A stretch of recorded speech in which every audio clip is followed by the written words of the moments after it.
Dear Minister Počivalšek, dear Minister Bini, ladies and gentlemen, Your Excellencies, distinguished guests, dober dan and welcome on this sunny day in our Alpine Pearl Bled. My name is Jaka Repanšek, and I'm honored to be moderating today's panel titled Tourism for All Destinations, Dispersal over Place and Time. We're hosting many distinguished guests, and I'm sure we're going to have a great panel discussion. In the past years, the Slovenian Ministry of Economic Development and Technology has supported creation of new tourist products, connecting many different stakeholders in tourism, culture, and creative industries in providing new, attractive tourist experience in established, but also in smaller and less known destinations. With the efforts for sustainable development, Slovenia became one of global leaders in responsible tourism, recognized by numerous awards, including the National Geographic World Legacy Awards. Slovenia has become also one of the world's first countries to be declared a green destination. Green, sustainable, and responsible development is the pillar of Slovenian tourism. It is my honor to invite Mr. Zdravko Počivalšek, Minister of Economic Development and Technology, to present us with his welcome address. Please, Minister.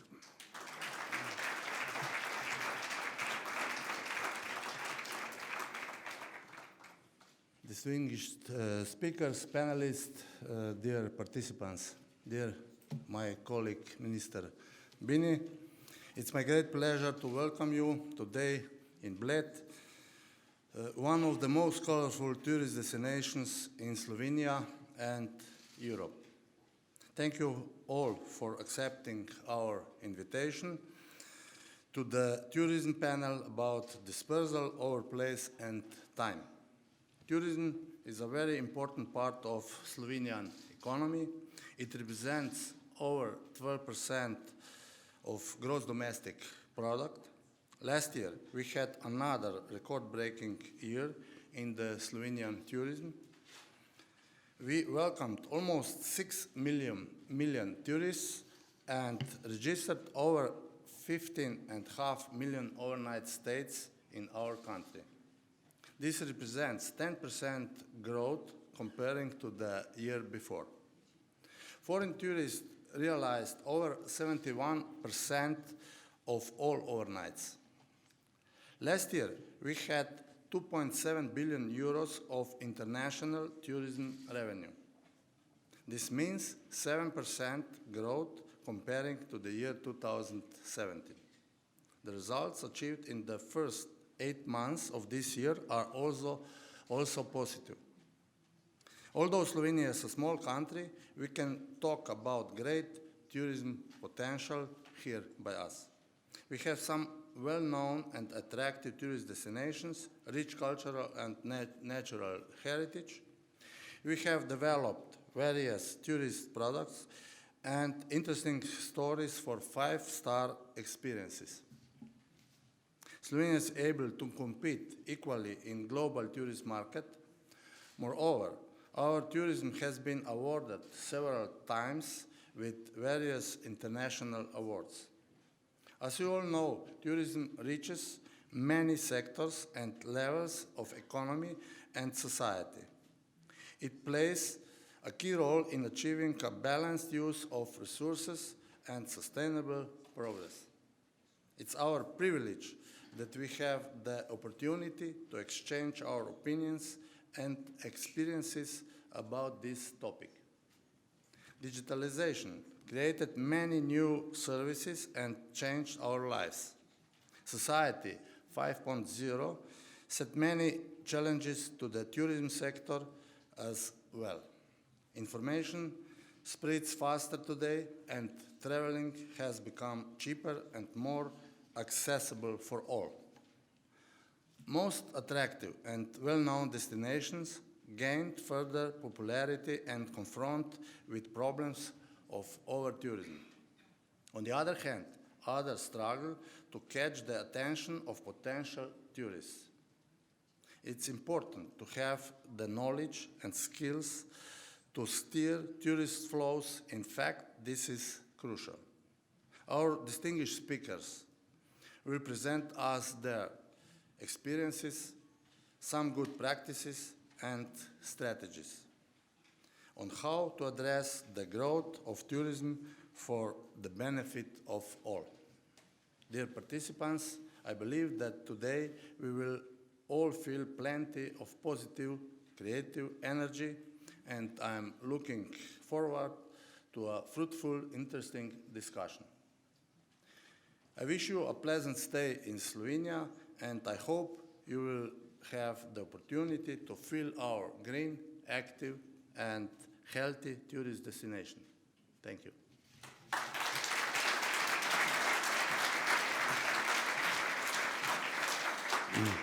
Thank you very much, Mr. Minister. I would like to welcome Mrs. Maja Pak, Director of the Slovenian Tourist Board, to present her welcome address, please.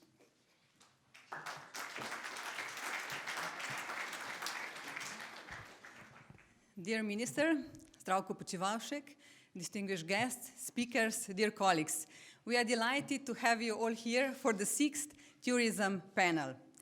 Well, this year's panel topic is about managing the tourist flows and addressing the growth of tourism in Europe to the benefit of all. Let me introduce the topic by using our today's iconic location, picture postcard Perfect Bled.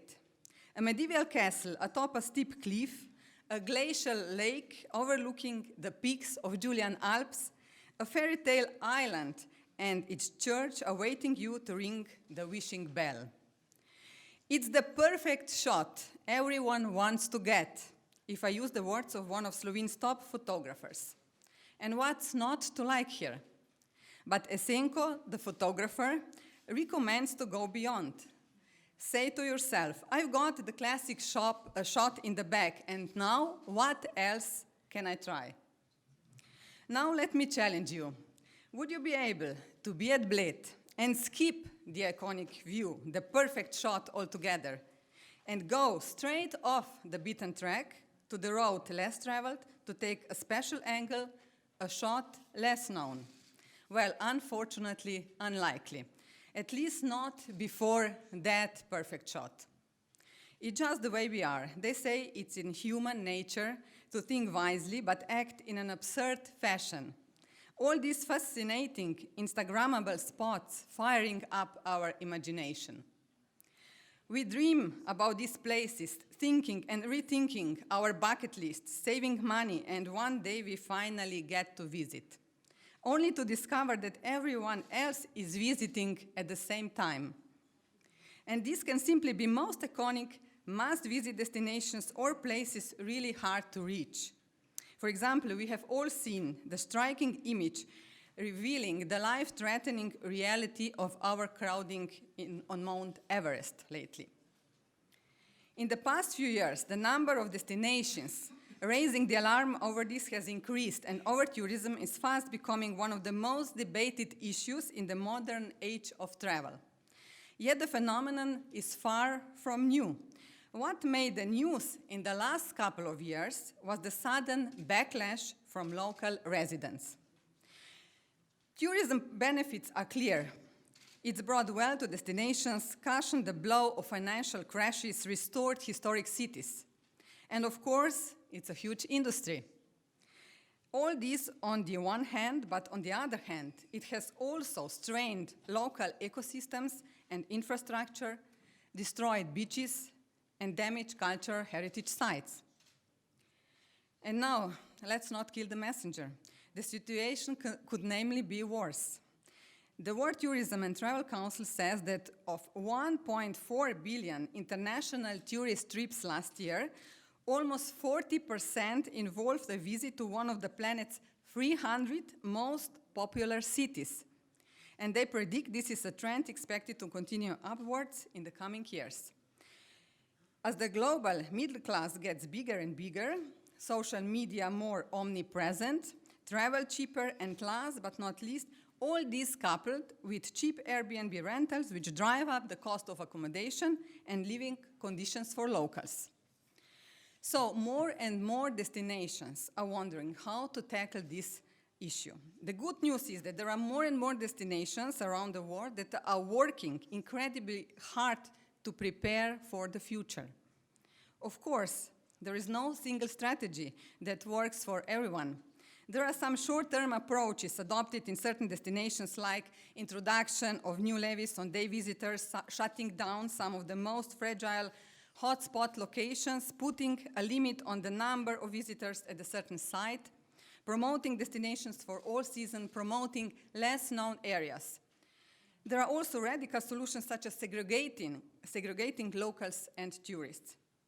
And there, of course, are also long-term strategies where sustainability is in the core of all a destination does, and where success is measured differently, where quality is valued above quantity, where attention is on long-term values like relationship and authenticity, where local communities are engaged and where over-tourism doesn't happen, or maybe just for a short period of time in a limited space, and is such managed. And before I wrap up my speech, I want to go briefly back to the basics, to the roots. And this is exactly what we did in Slovenia. And I'm proud to say that in Slovenia we have taken full responsibility of the core promise of green made by I Feel Slovenia brand, which has been aligned with our true identity, the vision of green boutiqueness. We are dedicated to developing Slovenia as a country where you can trust the green. It is the first green destinations accredited country in the world, a country which has achieved numerous awards for sustainability. The green scheme of Slovenian tourism that we've been developing for some 6 years now has been crucial in what we consider our greatest achievement, to be aligned with all our key stakeholders at destination and business level in our efforts to develop Slovenian tourism in a sustainable way, hand in hand with local communities and residents, putting upfront unique local experiences, offering so-called intelligent luxury, and last but not least, to have a smart tourism organization system to be able to efficiently manage tourism, the flows, and experience, of course with the help of new digital platforms. And in this way, we are able to focus more and more on a discerning traveler who behaves in a responsible manner, who respects local, goes beyond most popular destination and shoulder seasons.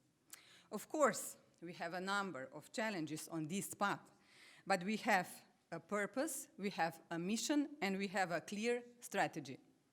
We believe the new generations of affluent travelers with their ever-connected, hyper-informed global lifestyles will be even more demanding and will expect that from us. We believe our ultimate goal should be a destination as a better place to live in, and thus it will for sure be a great place to visit today and for tomorrow. So dear participants, dear guests and speakers, let's be inspired by the 6th tourism panel. Enjoy and have a wonderful day. Thank you.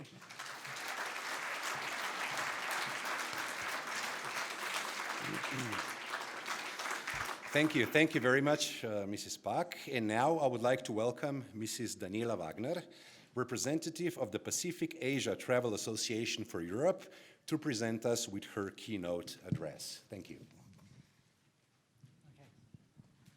So, good morning, ladies and gentlemen, Your Excellencies, and thank you very much for inviting me to be part of this fantastic forum. I was actually here 2 years ago when we were discussing the problems of Airbnb, local accommodations, and the challenges that that posed. And I'm really, really happy to be here again today, especially with all this sun. And congratulations to our colleagues from Slovenia for having tackled this very difficult topic. It's not an easy topic, and there is no single solution. As Mrs. Pak said, there are different solutions for different destinations. And I'm going to take a little tour around the world today to look at some of those solutions that have been recommended. Before I start, I just want to say a few words about PATA. So Pacific Asia Travel Association is actually the oldest trade association in the world. Its headquarters are in Bangkok. It's quite unique because it brings together public and private sectors. So it has not just members who are tour operators or airlines or technology companies, but also governments and universities and schools teaching tourism. So it really promotes good dialogue between public and private sectors and looks at difficult issues such as visas, taxation, sustainability, over-tourism, and lots of other related issues. It's been going since 1951, and it has as its main goal to basically connect people, to educate people, and also to create a bridge between Asia and the rest of the world. And when it started, it was really all about developing tourism to Asia, but as we've all seen in the last 10 or 15 years, actually that has changed completely because the biggest tourism growth in the world is now from Asia into the rest of the world. So I'm going to try and make this work and explain to you a little bit of what's going on around the world. So as we all know, tourism has already grown very rapidly, and it's going to grow to double its current size by 2030. So that's also with the growth coming from Asia, not just China. In fact, there's lots of other destinations around Asia now, Philippines, Thailand, Indonesia, which are seeing very, very large outbound growth. And the key question is, as Mrs. Pack said in her introduction, how can we manage the sustainable growth of a healthy tourism industry that maximizes the economic and social and job impact, which is really important because we all know that 1 in 10 jobs in the world is created from the travel and tourism industry, so we don't want it to go away. But how can we manage that whilst safeguarding the natural and cultural resources that are the foundation for the industry? And what we do not want to see is scenes like this, things that have become more and more common in recent years, where actually the great heritage sites around the world are not only under threat, but are being permanently damaged by the number of visitors. This, I think, is one of the most shocking pictures. I went to the Great Wall of China for the first time 20 years ago, and there were about 4 of us on it. And this is now what you see every single day. And then, of course, the most recent scenes that we've seen from Nepal this summer. The global goal is, of course, how are we going to reach the Sustainable Developmental Goals that were set out by the United Nations in 2017. There are 17 of these, and the United Nations believes that unless we can achieve these goals, then basically the planet in the next 20 to 30 years will not be a place which we will want to inhabit. So we have to make a concerted effort to help reach those goals. And whilst they're not part of the UNWTO, they were set by the United Nations, and most of them actually are impacted or influenced by the travel industry. From poverty alleviation to clean water and sustainable city development. And PARTA identifies these needs as people, planet, profit, and peace. So what is the shape of success? The shape of success is dependent on several factors, and these have been outlined in different ways by different people. It's absolutely critical that there is a good coordination between the public and the private sector. We talk about this all the time, but unless you really make that happen on a practical and local level, there is no such thing as a public and private sector partnership. So both sides need to share a common goal around the growth of tourism. And also successful engagement with local communities. People in the tourism industry understand the economic impact of tourism and how much growth and employment it brings to a destination. Local residents don't necessarily either understand that or share that view. So one of the important things is that actually the local tourism industry needs to explain that to the local residents. And how do they do that? By working with them, by explaining it to them, and by showing them how the local residents and the local communities actually benefit from the tourism and the tourism growth. When that doesn't happen, you get this standoff between local residents being angry and upset and actually fighting tourists or fighting the local industries that provide the tourism growth. So we need that to achieve harmony. And then finally, one of the things I'm going to be talking about is actually the use of technology, because technology is both the friend and the foe. And there are many ways in which technology can be used in a really practical way to help actually combat some of the problems of over-tourism. One of the best reports when I was researching for this presentation was actually a report that was done at the end of 2017 by McKinsey, the consultancy, and the World Travel and Tourism Council called Coping with Success. And the report is about 64 pages long, and I really recommend that you read it. You can download it on the web. And it has some really good examples and some really practical case studies and some really good guidelines which can be actually applied by any country in the world. So what they did was they said that there were 5 problems which were linked to over-tourism. They are alienated local residents, we've already spoken about those.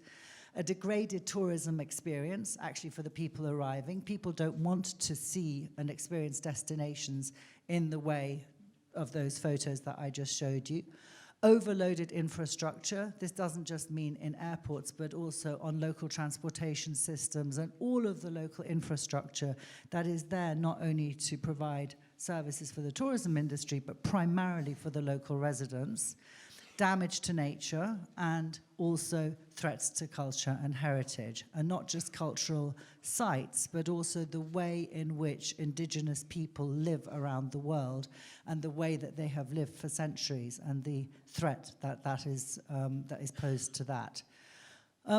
So those were the 5 problems that they identified. They then came up with a number of practical solutions, and each of these is, you could write a book about it, so I'm not going to try and do that.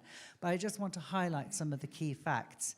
So one of the things that they talk about, WTTC, is the fact that we need to build a comprehensive fact base and update it regularly. So you need to have as much information about the kinds of arrivals, when people are arriving, who are the people who are arriving, what are they doing, how are they spending their time, how are they spending their money, and how are your destinations being promoted overseas.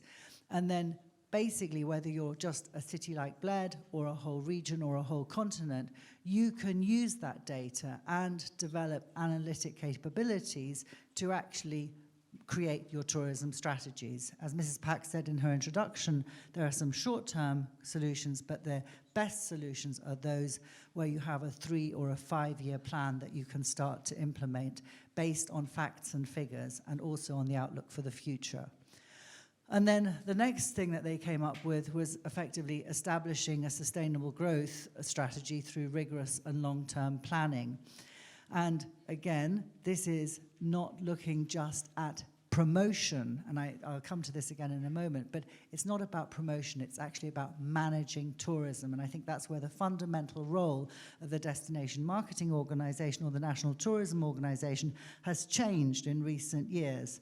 That, it was always about how many people could you bring to a country, and the success of an NTO was defined by the numbers of people you managed to attract. It never looked at the quality of those people, and a government would give more money to its national NTO in order to attract more people to the destination. And that's something which was so inbred in the way that national tourism organizations operated that it's been very difficult to shift the mindset from being a marketing organization to a management organization without getting penalized by the government and having budgets cut because suddenly you're showing lesser results.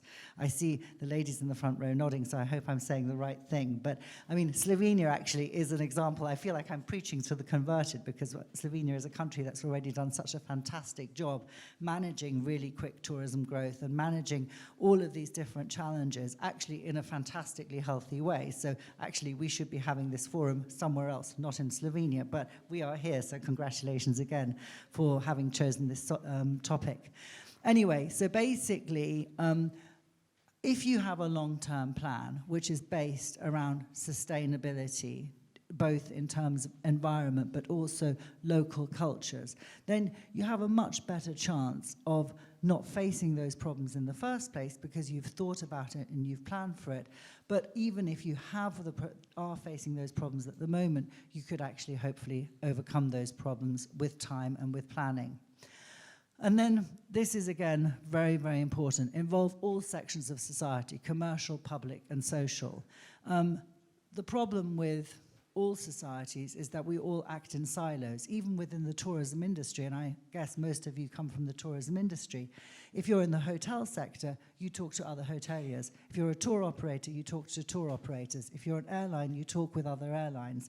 There is very little cross-sectoral discussion that is really had about fundamental problems like crisis management, resilience, sustainability, where people actually sit down and say, right, what do we want and what do you want, and how can those two things be brought together?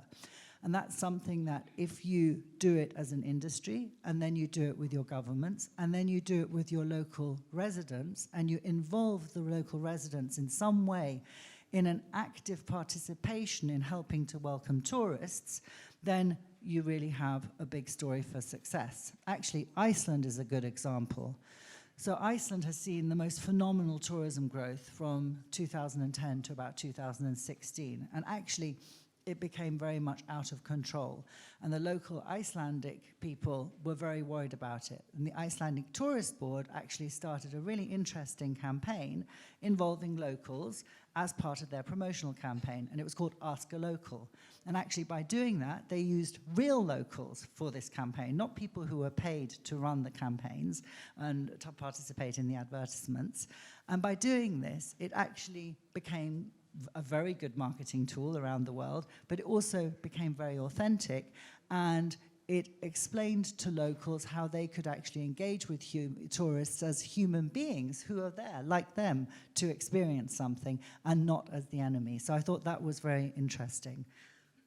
And then the final thing they talk about is finding new sources of funding. You know, we always go to the same sources. We always go to our governments. We always go to the people who've always given us money. But actually, if you can have the right data and the right strategy and the right discussion with the local communities, there are all sorts of ways of developing new funding sources that could be really successful and really good. And then basically, they came up, this is again the WTTC report, so I'm spending a lot of time on this because I think this is actually a very good summary of some of the key problems and some of the key solutions. So they came up with 5 tactics for addressing over-tourism. One of them is smoothing visitors over time. Okay, this is something that's been done very successfully, for example, in Germany, where they created school holidays, which are different from one region of Germany to another. It's actually quite a simple thing, and Germany's a large country with many people. Having staggered school holidays is a very good solution, and there's other solutions like that. You also need to know, what are your arrival limits? What is the comfortable capacity for your site or for your destination? Using reservation and ticketing systems. It's quite old-fashioned in some ways, but when it's done effectively, it's something that you can use. And then also using technology to nudge visitors in real time. This is a really important thing that's being done by cities like Amsterdam, for example, where if you go onto the Amsterdam website, it will tell you what the waiting times are for the Van Gogh Museum or other museums. And it will say, don't go now, go at 4 o'clock this afternoon, because there will be 30% less people than there are now. So using social media and local applications is a very good way of managing the arrivals of tourists. And the same with the cruise industry. You know, all cruise ships tend to dock at the same time in the morning. If they could spread their arrivals throughout the day, then suddenly the problem is reduced massively. And then also extending the season. This is something that actually a lot of destinations have done really effectively. And as we move into an experiential tourism era where people aren't just looking for sea and sun, but they're very, very interested in culture and wellness and gastronomy and all of these different things and active holidays, it's very easy to promote a longer tourism season. And one very good example of that is actually Portugal. Portugal had this problem that it was just seen about being the Algarve, sun and sea, or Lisbon, the capital city. And actually over the last 5 years, Portugal has run this campaign saying that there are 7 regions of Portugal and each one has something different to offer, and that actually it's a year-round destination. And they've told that story really successfully to the point where now people have really got the message. But it takes a while. You can't change things overnight. If you want to extend your season, tell a different story, you have to plan it over a number of years. And then also spreading visitors across sites. So this is a key thing. The reason why visitors go to the place where you can get that photograph that Mrs. Pack was talking about in the introduction is because that's what they know about, okay? That's the picture that they've all seen. They've never seen the other pictures. So actually, as a tourism organization or as a local operator, what you can do really effectively is to say, right, here are some other pictures, and you start promoting those, and they're equally beautiful and equally aspirational, but people don't know about them. So people need to know in order to want to go and visit them. And actually, Thailand, Tourism Authority of Thailand has had this big problem for years and years that people go to specific islands, but there are hundreds of islands around Thailand. But people go to Krabi and all of the Ko Islands and so on. And what the Thailand Tourism Board is doing now is actually they have started to actively promote islands that have never been visited by tourists. And they're running fam trips and marketing campaigns saying, go to islands that haven't been visited by everybody else, and they're doing a really good job with that. And then the final thing, which is not so popular, is actually adjusting the pricing, okay? And the reason it's not so popular is because people also believe that travel is a right for everybody, that we should all be allowed to travel around the world and see the things that the world has to offer. But actually, maybe you do need to make it more expensive, and maybe you don't need to make it more expensive all the time, but at certain times so that you actually reduce the visitor numbers. And one of the really interesting early examples of this was the islands of Galapagos off the coast of Ecuador. The Galapagos are probably one of the most extraordinary set of islands in the world where the wildlife comes to you. It's just amazing. I once had the good fortune of going there, and it was like a miracle to me. But the problem with the Galapagos was that as cruising started to develop, more and more people went to the Galapagos all the time. And so actually what they did was they said that the Ministry of the Environment would decide where the itineraries for the next 2 years would be. So it wasn't the Tourism Ministry, it was the Ministry of the Environment said, here are all the islands you can visit. For the next 2 years, you're not going to be allowed to visit this island and this island. So therefore, the new itinerary plan for all of the cruise ships and all of the operators is going to be this. So then they ran those itineraries for 2 years, and they would give the notice to the tour operators and the cruise lines 2 years in advance. So it didn't come as a shock or a surprise. And actually then they also said, and we're only going to give, permits for 250,000 people a year, okay? And that's it, full stop. So each cruise line knew how many permits they had and how many people could go. And actually, you know what? 10 years later, cruise industry is still exploding, but the Galapagos Islands still remain intact, and that is something that has worked. And then the other thing is obviously regulating accommodation supplies. 2 years ago, we were talking about the threats to traditional hotel models, which were being posed by alternative accommodation models. And that is a discussion that hasn't gone away and continues to this day. It is great to have accommodation that people can rent of different types, from camping to living in castles. However, you do need to have a regulated accommodation supply. And again, this is very difficult and needs to be dealt with in very different ways by different countries. I've talked about this, about the fact that, you know, tourism growth and the success of the DMO shouldn't be based on how many people you can attract to your destination, but the type of people that you can attract. That it's all about quality versus quantity. And also, I think a really interesting thing is to look at the development of niche tourism.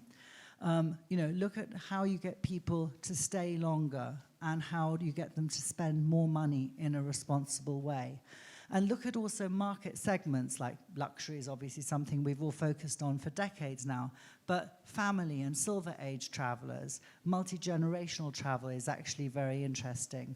And I did some work with the IGLTA recently, the International Gay and Lesbian Travel Association, which is a very important sector, and they had 30 DMOs in New York talking about how actually just focusing on the LGBT sector is a very good way of addressing over-tourism through, basically dispersal over time, looking at areas which would be of more interest, art, culture, all sorts of different things, but with a specific focus to the LGBT sector. We talked earlier on about technology. Is technology the friend or the foe, okay? And it's both, actually. Social media has a massive impact on how people decide on where they're going to travel. But equally, the development of smart cities and technology applications to help tourism flows is actually also part of the solution. So we looked recently, I was in Malta at the Tourism Forum, Mediterranean Tourism Forum, organized by Mr. Andrew Muscat, who's in the front row here and who's going to be on the panel in a short while. And we were looking at smart city development. And there are actually many, many very large cities who cope with huge, big local resident flows and tourist flows very well through the development of smart city applications. I know I don't have very much time, so I'm not going to go in detail into these. However, one of them is actually London, one of the most visited cities in the world. It actually deals very well with public transport flows because of the Oyster Pay system, which was developed by MasterCard, which allows people to use payment cards to go in and out of the metro really quickly. You don't have to queue up for tickets like you still have to in Madrid. Also, Helsinki has an entire smart district now where everything is smart, and actually the aim of the Helsinki Smart City development is that all residents should gain at least 1 or 2 hours additional time in their day, which I think is a very clever thing. Seoul in Korea has also done a lot around smart city development with healthcare services and information which is easily accessible to local residents. Barcelona, one of the cities that we talk about a lot in the context of over-tourism, because they have a mayor who actually got elected on the basis that he would not help to promote the growth of tourism, which was very contentious at the time.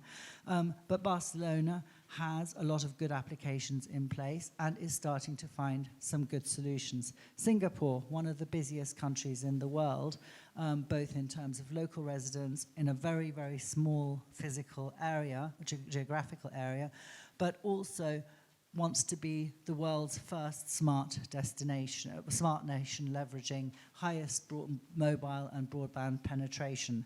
So very good use of smart city development. And finally, greenest capital city in the world, is that right? Copenhagen? Well, Slovenia is the greenest country in the world. Copenhagen is the greenest capital in the world.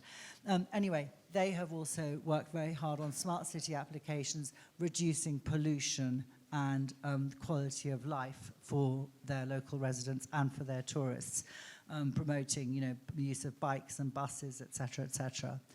MasterCard are a company that we associate as being a payment service provider, but actually they're probably amongst, with Siemens, they are actually in the forefront of developing smart cities as being connected cities. And I go on about this because it is so important to use the positive sides of technology in order to be able to drive sustainable tourism growth. It doesn't sound like a very logical statement, but it is a statement. Social media pressure. I just want to say a few things about this. Basically, online reviews can destroy a destination or they can make a destination. They're hugely, hugely influential, both in positive and in negative ways, okay? And it's not just TripAdvisor, it's lots and lots of review sites around the world. But they also can be used by national tourist offices on a local and a regional level to influence the world view from the outside, okay? And I think that's something really important. We tend to think that social media is something that happens, which is outside of our control. But actually, if you have good agencies and good technology experts and social media experts working with you, you can decide how you're going to shape your story. And that is really important. So use it in a way, manipulate it in a way that you can get the messages across that you want to get across. There's also some excellent sites which have come up, for example, this site, which is avoidthecrowds.com, this site, which is all about itinerary planning. There are Inspire Rock. There are lots and lots of good websites now where you can either see what's going on, see when the busiest times are, look for alternative destinations. And some of these are quite large companies which have lots of funding in place, and some of them are just blogs that have been developed by local travelers who've been trying to create a different type of tourism going forward. TripAdvisor, one of the original enemies, now a friend of the tourism industry. It's very interesting because TripAdvisor is perceived in a very different way by different people around the world. So in Asia, for example, there are entire destinations that have built their reputations around TripAdvisor. People will chase you down the street and go, I'm number 1 on TripAdvisor, I'm number 3 on TripAdvisor, my restaurant is number 4 on TripAdvisor. So entire villages and towns have actually created themselves through TripAdvisor. And other parts of the world, TripAdvisor is not so popular. But again, think about how your destination is being perceived or presented on TripAdvisor. What are people saying? How can you influence that message? I have to say something about Asian tourism growth, because obviously that's where the biggest growth is coming from, and that's what Pata is involved with. But, again, I think the important thing is actually that we see Asian travelers as having grown very quickly and evolved very quickly. But think about them as just simply people who are catching up to where travelers from America were in the last few years. So Asian travelers are no different from any other travelers. There's just more of them, and they're traveling in greater numbers. But they need to be inspired, and they need to be influenced in the same way that you would inspire and influence any other traveler that is coming to your destination. And as we move from a kind of mass consumption of tourism to something where people want authentic experiences and local experiences and real experiences, use that development of authenticity, the desire for authenticity, use that as being the way that you create your marketing campaigns and the way that you speak to Asian travelers in all the different parts of Asia that you are targeting. And then I'm actually going to, because I think I've pretty much run out of time, I'm not going to go through all of these, but these are some great examples. I'm very happy to share this presentation later, but we said at the beginning that you need different solutions for different problems, and each of these cities or countries has experienced a problem which basically came through overcrowding in short periods of time, and lots of different solutions have been implemented. Mallorca decided to have a bigger tourism tax, much larger. They tripled their tourism tax per person per day, and then used that money to refunnel it into infrastructure development and into creating a sustainable infrastructure. Iceland closed some of its sites because they were worried about long-term damage. Machu Picchu have, like the Galapagos Islands, actually limited the number of permits that they give on a daily basis and how people access Machu Picchu. Dubrovnik is one of the places that we've talked a lot about, but again, what they've been working with is the cruise industry, trying to stop the number of cruise ships just descending upon Dubrovnik and limiting them to a certain number per day. And Barcelona, we've talked a bit about Barcelona, but effectively they are trying to move away from the day tripper element and also, again, stopping the number of cruise ships coming in and looking at how they can regulate that. So different solutions for different problems, but all of the problems stem from the same place, too many people coming into a destination at the same time. Cruise industry has been given an absolute battering around the globe. It's the fastest growing part of the travel and tourism industry. 2019, we're expecting 30 million cruise passengers, whereas 10 years ago, it was almost half of that. So, if you look at the size of the ships that are being built, the number of itineraries available, it's going to get bigger and bigger and bigger. But the tourism industry is the cruise industry rather, is also working on implementing solutions. One of the biggest criticisms, in fact, of cruise arrivals is that people get off cruise ships and don't spend any money in the local destination, so there is no benefit to the local economy for the 2,000 people that have arrived, and the only benefit is possibly how much they spend in a souvenir shop. Now, there's another side to that story, which is that the cruise lines pay huge port taxes, and that some of that money then gets put back into the local infrastructure, but it's something that people don't really know about or understand. So basically, at the moment, they are the bad boys, but they are a very important part of the travel and tourism industry. So just to conclude, because I think, how much time have I got? Five more minutes? Okay, perfect. So to conclude, lots of people are talking about this topic, and they tend to talk about it from two different sides. There are the people who are just against tourism, so they attack it and they say it's terrible, it needs to go away. And then there are the people in the tourism industry, like us, who say, no, we've got to find a sustainable way forward, and we've got to find, we've got to find a way that works for the local residents and for the visitors, because the tourism industry needs to be able to continue to grow. And actually, one of the organizations that do it is doing fantastic work. Probably the best work that I've seen so far is the Global Sustainable Tourism Council, because they do it from a very practical and factually driven basis. They're not talking just about, save nature, save the environment. They're doing it really scientifically. I actually work quite closely with this organization. It's run out of the Americas, but I'm very happy to make any introductions that you need from this. But basically, what they try to do is bring together all the environmental initiatives and certification schemes and marry them up with practical industry examples and ways of working. So actually, they're trying to close the gap between the fundamental environmentalists, if you like, and the people who are operating on a day-to-day basis in the tourism industry. They've done some really, really good work also in Africa and in Asia around wildlife parks and UNESCO heritage sites and so on. And they're a fantastic organization to work with. And then, there are a lot of media groups who've become very involved in this topic. National Geographic, mentioned in the introduction. They've done some great work in terms of educating future tourists on how to behave, what to see, what to be careful about, and what to be mindful of. And Skift, which is a very big industry media partner and provider, they also have done some very good work on this. And then finally, on my last 2 minutes, I just want to talk a little bit about PARTA's response, because obviously I mentioned earlier on that sustainable development is hugely important in the world of PARTA and has become more and more so.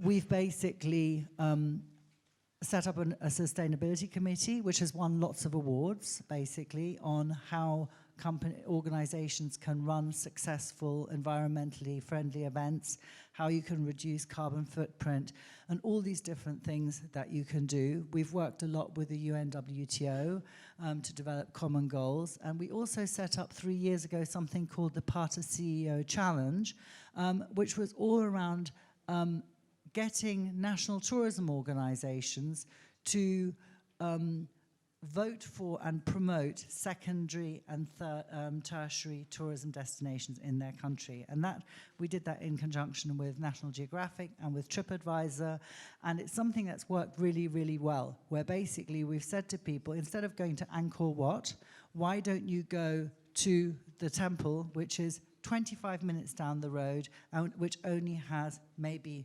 5,000 visitors a year instead of several million visitors a year. But again, what we did was we challenged the national tourist offices to come up with the ideas and then to create a marketing plan. And the prize that the CEO Challenge gave every year was £1 million worth of advertising and marketing to help promote those secondary and tertiary destinations. And that was something which really took off well and which we're still continuing to do. And basically, it's impossible to impact infinitely growing numbers of tourists into finite spaces. So what do? We need to change the paradigm. More tourism isn't necessarily better. Better tourism is better. Governments and industry need to work together, okay, and look at different ways of measuring success in tourism. Make sure that people stay longer, they spend more money, and they go to different places. And also really work on what you think you can achieve in a practical way in your destination. So even if you can't change everything all at once and implement everything all at once, which is clearly impossible to do, just think about taking small steps. These are the first 5 things that you can do, and the next 5 things that you can do. And Mario Hardy, the CEO of PATA, said, a country's beauty is not defined by one famous location, but by its people and diversity in what it has to offer. Ticking the box of one historical site does not give us the full perspective and appreciation of a nation. And I think that's really important. Let's focus on the people and on the culture and all the authenticity of the experience. And if we do that, I think we're set in the right direction to help overcome some of these problems. Thank you, ladies and gentlemen, for your attention, and thank you for listening to me.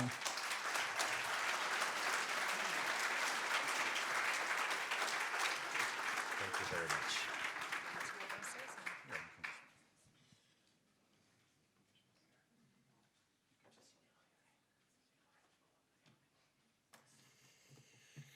So thank you very much, Mrs. Wagner, for your very interesting presentation and also outlining Slovenia's successes on our path and the goals we have ahead. So we're going to learn about our experience today, but also about the experiences of other countries. And it's time for our panel discussion, which will last for about an hour and a half. Then we will open the podium also to you. So we're going to ask you to raise some questions for the panelists, maybe to add something to what we have already heard and what we're going to hear in the next hour and a half. Before I introduce our distinguished panelists, let me just briefly say a few words on the topic of our panel discussion. The topic of this year, as we go a little bit broader now, Bled Strategic Forum is quite a broad event, so we have to put it into context also at the forum itself. So the topic of this year's forum are resources of stability and instability. In general, international tourism is growing exponentially, but are the growth and its benefits dispersed over time and place? On one hand, tourism is vulnerable to instabilities such as economic crises, natural disasters, and so on. I mean, just looking at the reports this morning for Bahamas makes you think a lot about that. On the other hand, tourism is considered as a tool for peace and a tool to achieve a balance between more and less developed parts of the world, also as a tool between more and less developed parts of a country and the world. This important economic branch, as we heard many times today, brings prosperity and generates 10% of global GDP, creates 1 in 10 jobs, and accounts for 30% of services exports worldwide. Countries, destinations, and companies in the global tourism market are fighting a sophisticated battle for tourists, no doubt about that. Instagrammable, Facebookable, Snapchatable, just name it, locations gain further popularity while others struggle to catch the attention of visitors in spite of their hard efforts. And as digital law and digital economy are my personal fields of work, it is truly amazing to see on a daily basis how digitalization, above all, has transformed concepts of destination promotion.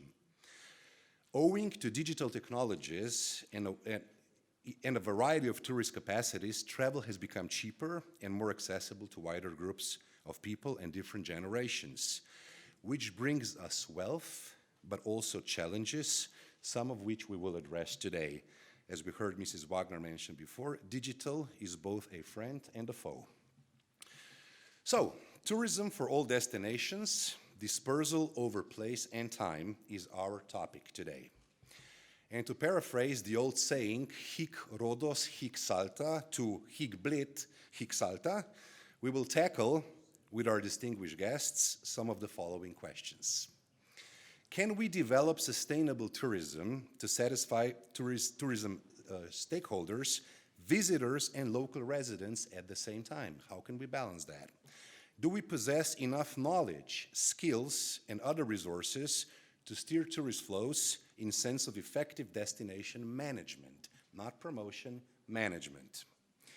How can we best use modern technologies and smart solutions as the most powerful tools to address the growth of sustainable tourism in Europe, the world, to the benefit of all?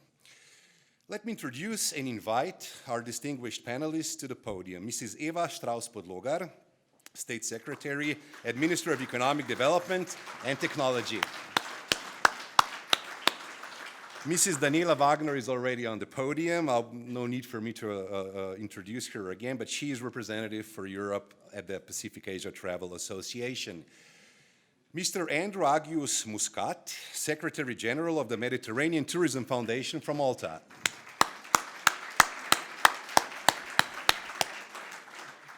Mrs. Valeria Duflo, Director and Co-founder of Venezia Autentica.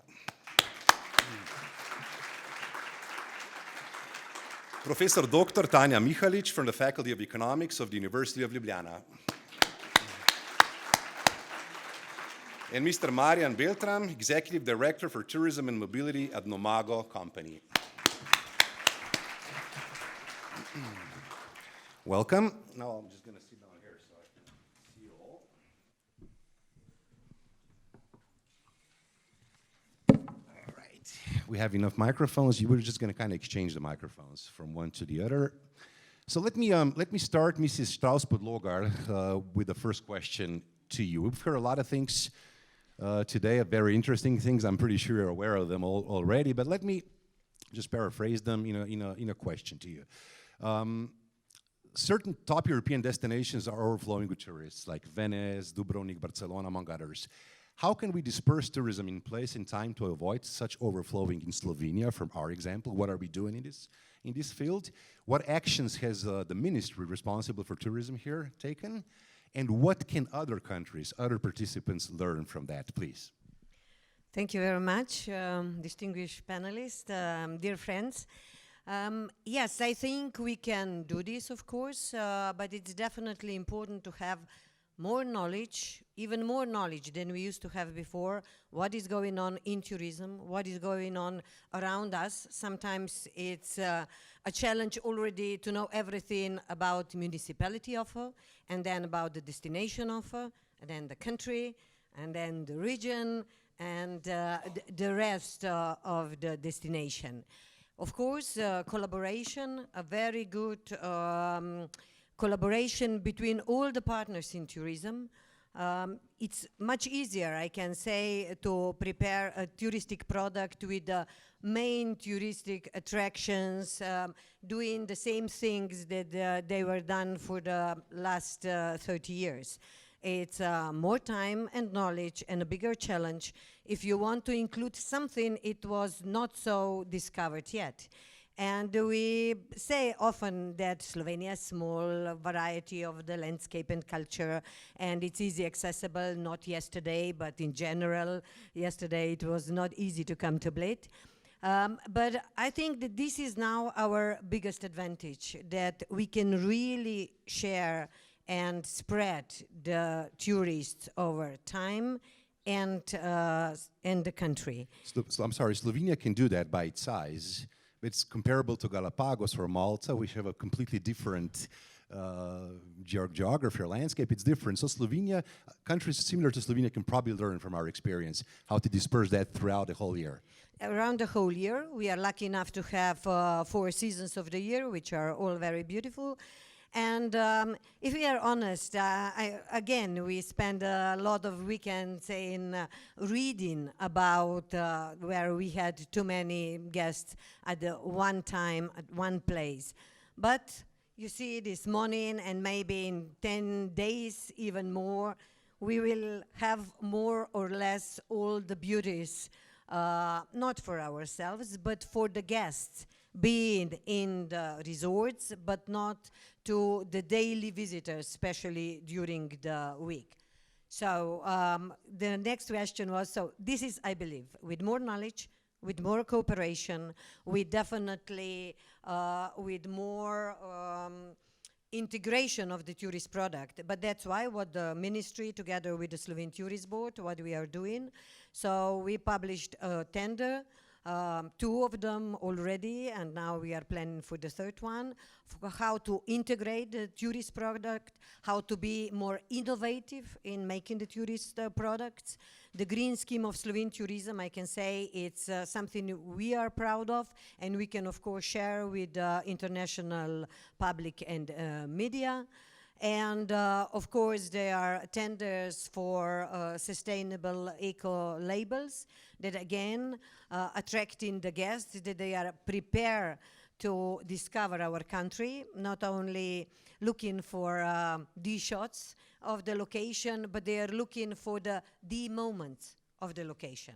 And for the moments, you need, again, a special atmosphere, but it's up to us, destination, starting with municipality, local people, destinations, of course regions, of course national level, and cooperation with our friends from, not only from Slovenia, but from bordering countries, to lead this message to our potential guests. Thank you very much. I'll continue with you, Professor Dr. Mihalic, with a question going like this. So the survey of UNWTO in 8 most attractive tourist cities, Amsterdam, Barcelona, Berlin, Copenhagen, Lisbon, Munich, Salzburg, Tallinn, showed that 26% of the population believes that there is still a lot of room for growth.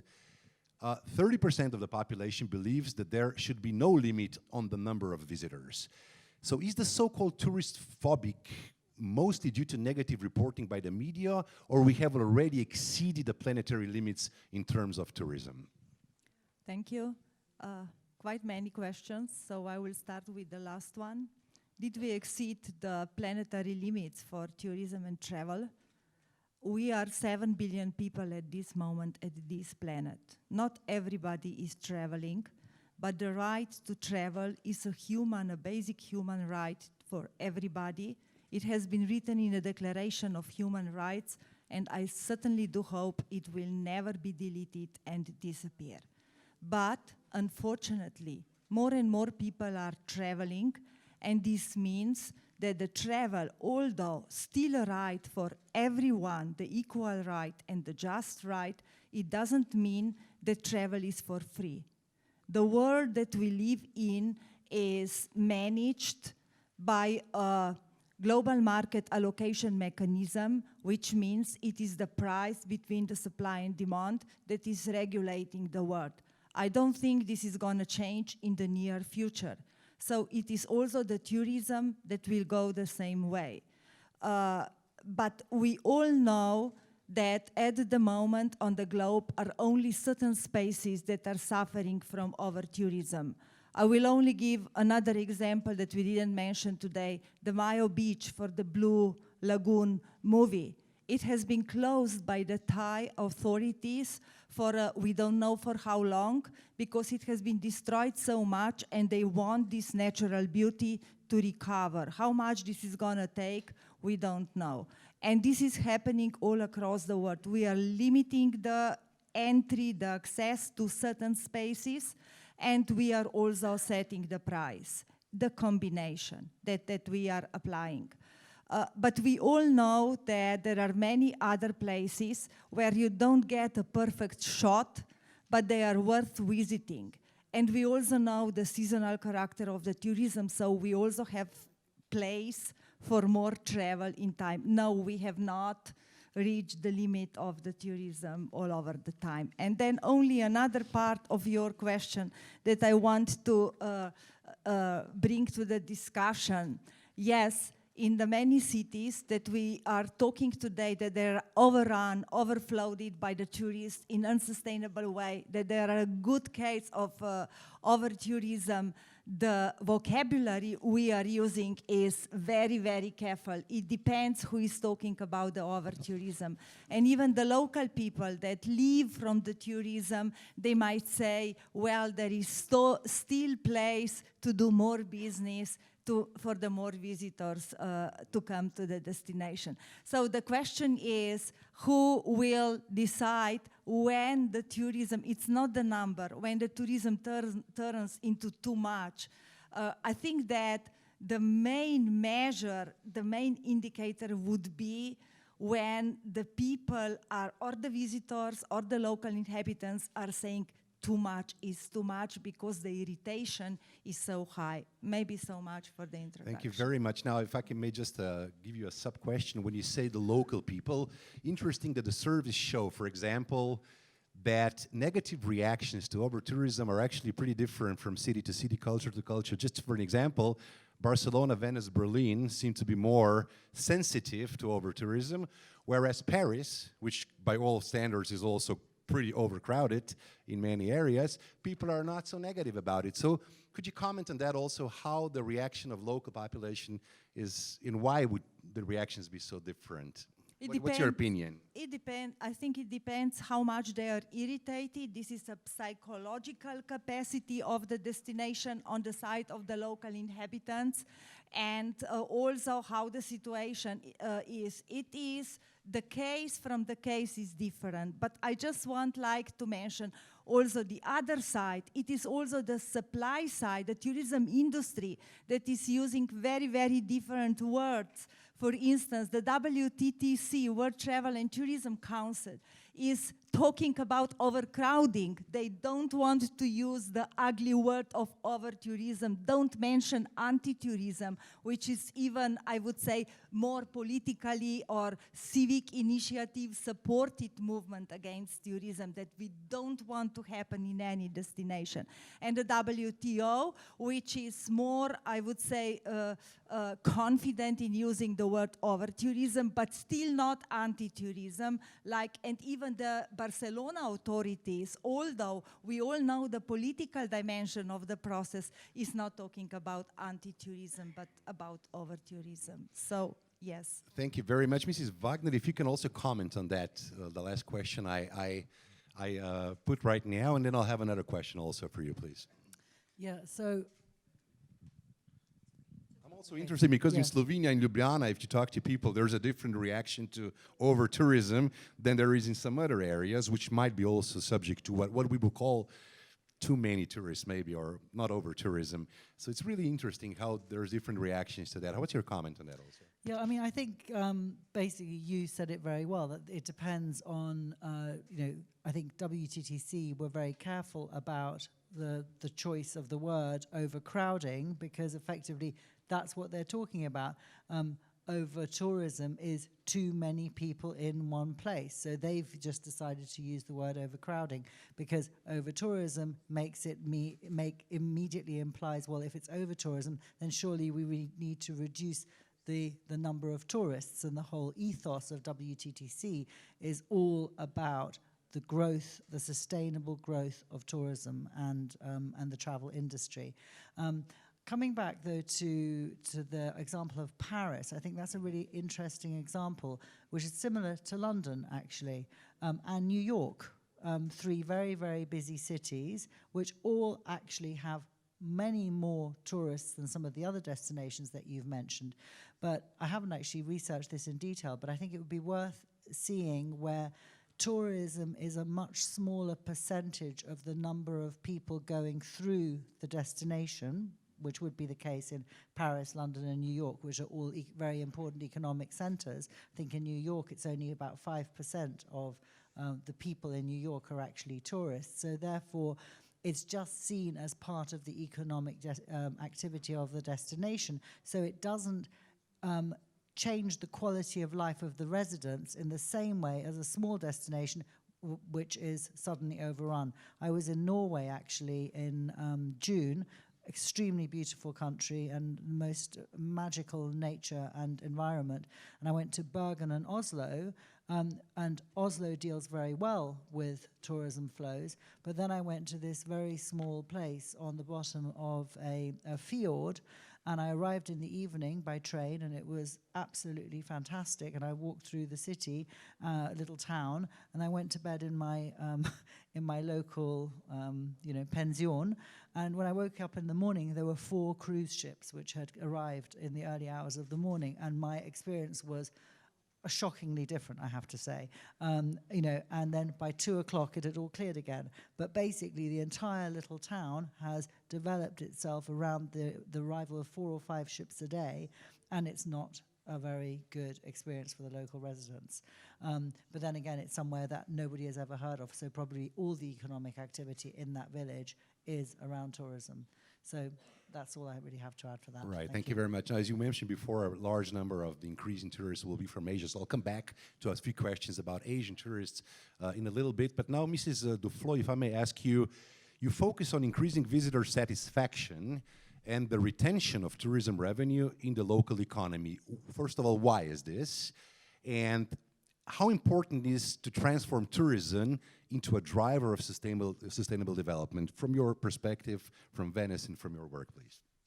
Good morning, everybody. So I just wanted to say that I'm honored to be here and to be able to share our experience of trying to create a new model for tourism in Venice. And we believe that it's very important to increase the retention of tourism money and as well as the satisfaction of visitors in a destination like Venice, but also Barcelona and everywhere, because we believe that those stakeholders are the key stakeholders of the tourism equation and are often forgotten. And the reality of tourism today, if you look at a place like Venice, is that you could take a good look at what's really happening, zoom in, and see that residents are not really benefiting from tourism, and visitors are not enjoying themselves because there are too many people in the same place. So it's not fun when you're a visitor to go there, right? You don't have an authentic experience, which is this experience that people are seeking right now. And you have a local business owner.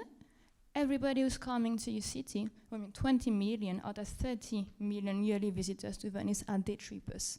They do not have much really the time to explore the city, discover the culture, the food, go beyond San Marco and so on.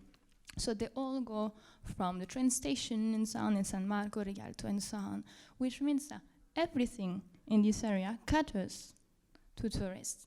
What does that mean? Is that the shop where you would buy your bread, where you buy your meat, where you would go get the nice clothes that you like to have, you don't find it anymore because it's all made in China or like souvenirs or like foreign investment and so on. It's all changed. It's all catering to tourists.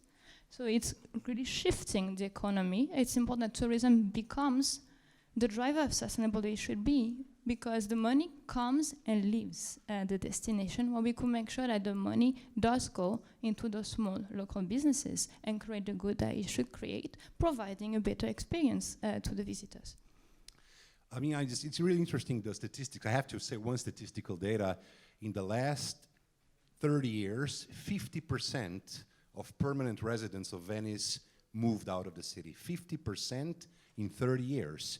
Half of population of Venice said, I cannot live in this city anymore. So, I mean, that is a real thing. I mean, I'm not saying that Venice is real. There's like, I agree, Professor, there's not 100 Venices around the world. So those are a few examples which we should not generalize the problem. But this is a very serious problem. And we can see locations similar to Venice where that might also be happening. So your perspective on that, I mean, is there a policy for the people to come back? What's happening right now? The cruise ships cannot go, I think, through Canal Grande anymore. That's one of the things, but that doesn't bring people back. So could you comment on that? Yes. First, I would like to say that for us, Venice is the poster child of overcrowding, over-tourism, bad word, but yeah, of what could happen to a destination when we continue pushing on those numbers, increasing the number of people, the number of beds, without having a long-term thinking, without having a vision for what tourism should do to a community. I think that if we continue of increasing the numbers, we're going to lead to a situation where tourism not only impoverishes residents, but displaces them in Venice. Like 70% of the people are gone in the past 70 years, like 70%, it's incredible. And, sorry, I forgot the question.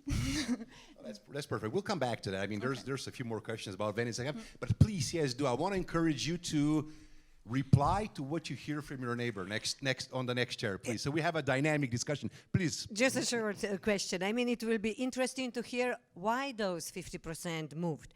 Maybe some of percent, 10%, 20%, they say it's better business for me, more money for me if I move out. And of course, to make an additional capacities that Venice doesn't need for tourism in Venice. So that's the occasion in the tourist resorts as well. Thank you very much. Mr. Agius Muscat, if I may continue with you, first of all, we would like you to briefly tell us what happened or what were the conclusions on this 6th Mediterranean Tourist Forum on over-tourism, one of the topics we're talking about today. Just briefly tell us what basically you learned there, or what were the findings and the conclusions of that summit, please, so we can all learn and hear about it. Absolutely. First of all, during the 6th edition of the Mediterranean Tourism Forum, which saw about 1,500 people, stakeholders from all over the world, meeting together from 35 different countries, practically from different countries of the world, we talked about stars, Mediterranean stars. And we played around this topic, talking about the star itself. It's a symbol which was discovered from the Mediterranean area, from Thebes in Egypt. We talked about the role of the star, the importance of the star in the sea as a guidance to the sailors, to the pirates in the Mediterranean. The star itself, the Star of Bethlehem, the stars, the Michelin stars restaurants, the hotel stars, but we also talked about us, the Mediterranean people, as stars. Because 1/3 of international tourists come to experience our lives, come to experience how we live. So we are stars too, and this we cannot forget. And I have to emphasize here, to set even the record straight, before talking about too much about over-tourism, overcrowding, we need to keep in mind that tourism is good news. Ladies and gentlemen, you're not the creators of problems. You are the creators, you are protagonists of an amazing sector. And I congratulate you for being protagonists, for giving hope and a better standard of living for a number of people across the Mediterranean. Tourism itself can also be, as you mentioned even in your introduction, a vehicle for peace. I've seen it myself when visiting a number of Mediterranean countries. When people talk about tourism, they all forget about their political differences, they forget about the religious differences, and they sit around one table and see how they can do business together to give a better hope for their families and of the region. So let's not forget this important critical point. Then of course there are issues like anything else. Tourism, like any other kind of sector, needs to be managed. So it's not a question of over-tourism, overcrowding. It's a question of managing it right. It's not easy, and that's why we gather.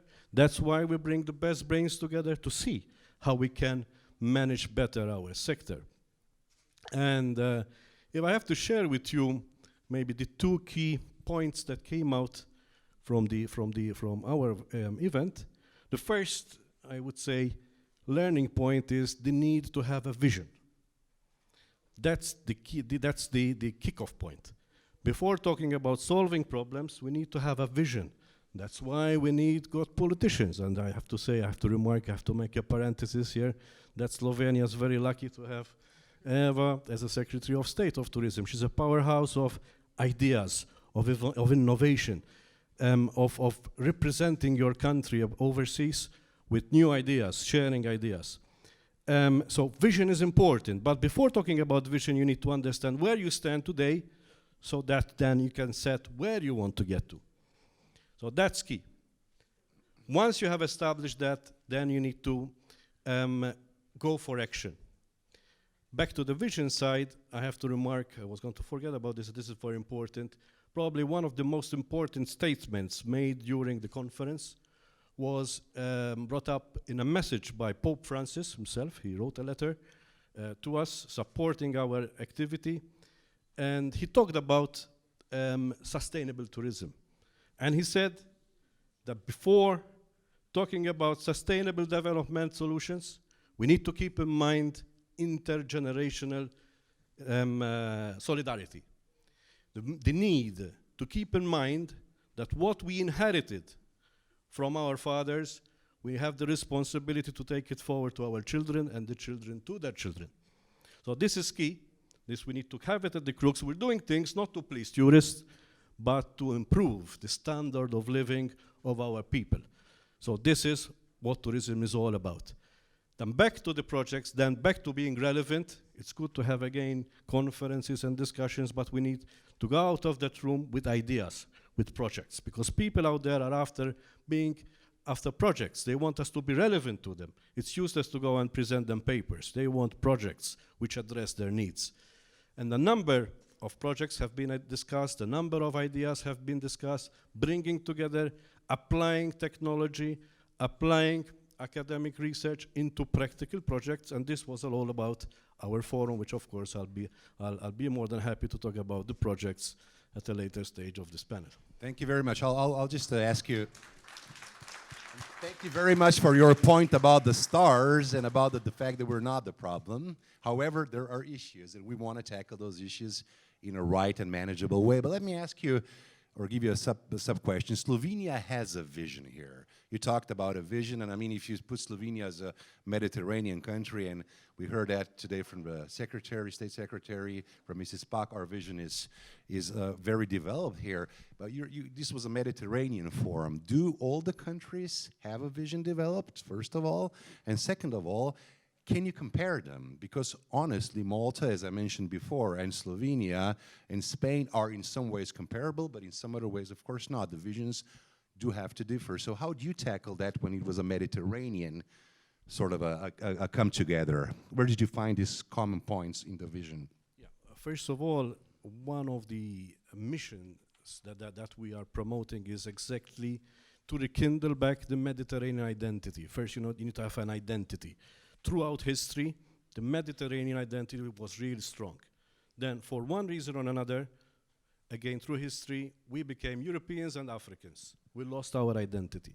And this is what we're trying to do. We're trying to get back our identity because the people out there want it. I repeat, 1/3 of international tourism is coming to the region. So they're after it, but unfortunately, the countries across the Mediterranean region are not working closely together to work together on common strategies. And this is, again, very important. We need to break the boundaries. We need to work together. If we really want to address sustainable tourism solutions, we need to break boundaries and talk as region, and explore avenues for collaboration. We are different. Yes, you're right. We are totally different. Spain is different from Turkey. Turkey is different from Algeria. But we have one common thing. We have a character which the people out there in the world want to experience. And this is what brings us together. Yes, we're different, and that is our great advantage. But if we bring together our ideas, if we bring together our sectors and our brains, there is definitely room for benefits. Thank you very much. Please, yes. Sorry, it was actually something I wanted to talk about during my presentation, and you've just reminded me. I think one of the potential solutions to over-tourism actually is looking at a regional development approach. So I've done some really interesting work over the last few years with the Silk Road route, okay? Lots of people are talking about the Silk Road. It actually is made up of 34 countries, going all the way from China, all across Central Asia, and ending up either in Spain or in Venice, depending on which route you're looking at, the land route or the sea route. And the reason I wanted to bring that up is because obviously along that route you've got some countries that are really, really famous and well known, and others like all the countries ending in stan, Kyrgyzstan, Tajikistan and so on, which are just, or even Azerbaijan and places like that, Kazakhstan, which are just starting their tourism development. And actually if you were to look at developing tourism product and infrastructure and marketing around specific parts of that route, you could include a famous country alongside a not so famous country and, you know, maybe combine 3 or 4 countries in one itinerary, and that's a very good solution both for raising awareness of new emerging destinations but also looking at this dispersal of tourism. And I think, you know, you in the Mediterranean have a similar opportunity, although your countries are obviously in general much more established than those on the Silk Road route. Thank you very much. Mr. Beltran, if I may ask you the first question, and let's go to the friend and foe a little bit now, to the digital world, as this is a very big part of your business as well. With the help of sophisticated I'll put a question in a few sentences. With the help of sophisticated impact models, we can set the limits for destination capacity and its characteristics with the aim to avoid over-tourism and offer the tourist the best possible experience. Now, the technology, Internet of Things, big data analytics, artificial intelligence, which I'm pretty sure will be one of the hot topics in tourism, as it will be in all other industries as well in the next years. We can predict and manage tourist flows with the aim to maintain the positive impact of tourism. Your business is all about predicting flows and just-in-time management in logistics, in transport, which Nomago does. Now, first of all, how is this technology development changing and how rapidly it is changing the business models? And secondly, how can we use those technologies, maybe from your perspective, to address the issues we're talking about today at our panel, please? And of course, we'll go to digital questions to each one of you because I would love to hear your perspective of that, because I think this is the most important thing of what we're talking today, please. Yeah, I believe that you mentioned all the big words now. You know, everybody's talking about big data, and we heard a lot of, you know, people talking today about data. Data is key. It's going to be, you know, the one who's going to revolutionize the time of travel.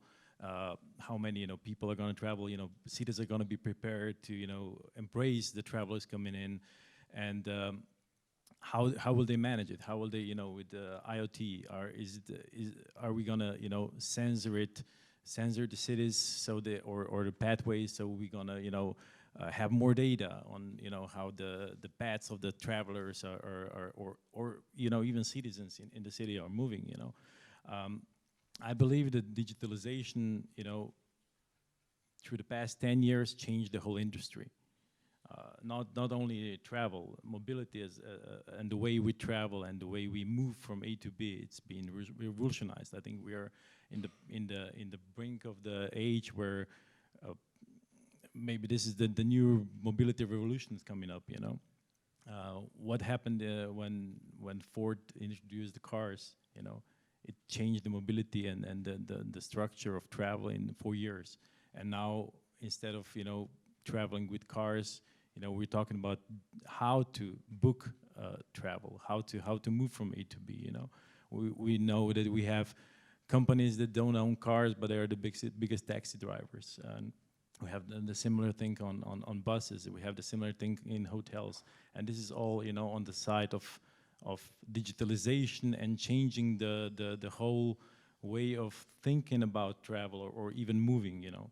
And I think that mobility as a backbone of travel is gonna change the way we think about it, you know. And where are we going next, you know? Are we gonna actually go to the destination, or are we gonna just be in a virtual reality, you know, waiting for it to come to our chairs, you know? This is the biggest, I think, change in the digitalization and where it's gonna go. Digitalization on one side, I can type in a location I want to go to, Nomago or Go Optisa, don't make only advertisements for our company, or anybody else will come pick me up, will take me to Venice. I'll fly from Venice to Barcelona, because from Ljubljana I just cannot have a direct flight, and I'll fly for a few 10 euro, I mean for 50 euros that is the friend to me, maybe the foe to somebody else, but a friend to me. But when we tackle the challenges of how to disperse the tourists, then digital technologies, this is where I think, and you have already mentioned this, Mrs. Wagner, will be the revolution. We already know in the transport how approximately it will look like, but this is where the real revolution will then be. And please, Professor, if you can comment on that, and then maybe some other comments on that same issue, please. And I'll ask you also about it, please. Actually, we are using this big data at the School of Economics and Business, University of Ljubljana, to follow visitor flows. The ministry has ordered the study to look at the management. Yes, I do agree, Andrew, that we have to diagnose the problem and then we can manage it. And we are also talking more about the risk for over-tourism, not about the over-tourism situations. But once you reach the point that people start leaving the destination because this is no more a place to live in, then you certainly have an issue of over-tourism that you have to manage too late. So that's the point. So back to the tourism flows, we have used the TripAdvisor data for the identification of tourism flows in Slovenia, and we have mapped these flows. The final report is now being processed, but helping our, I would say, figures-based diagnosis of the risk of over-tourism in Slovenia.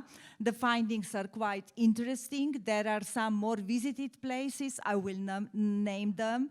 Ljubljana, Bled, of course, Kranjska Gora, Portorož, Piran, but the main tourism flows go in the direction Ljubljana, Bled, Trieste, and Zagreb. This is in the region.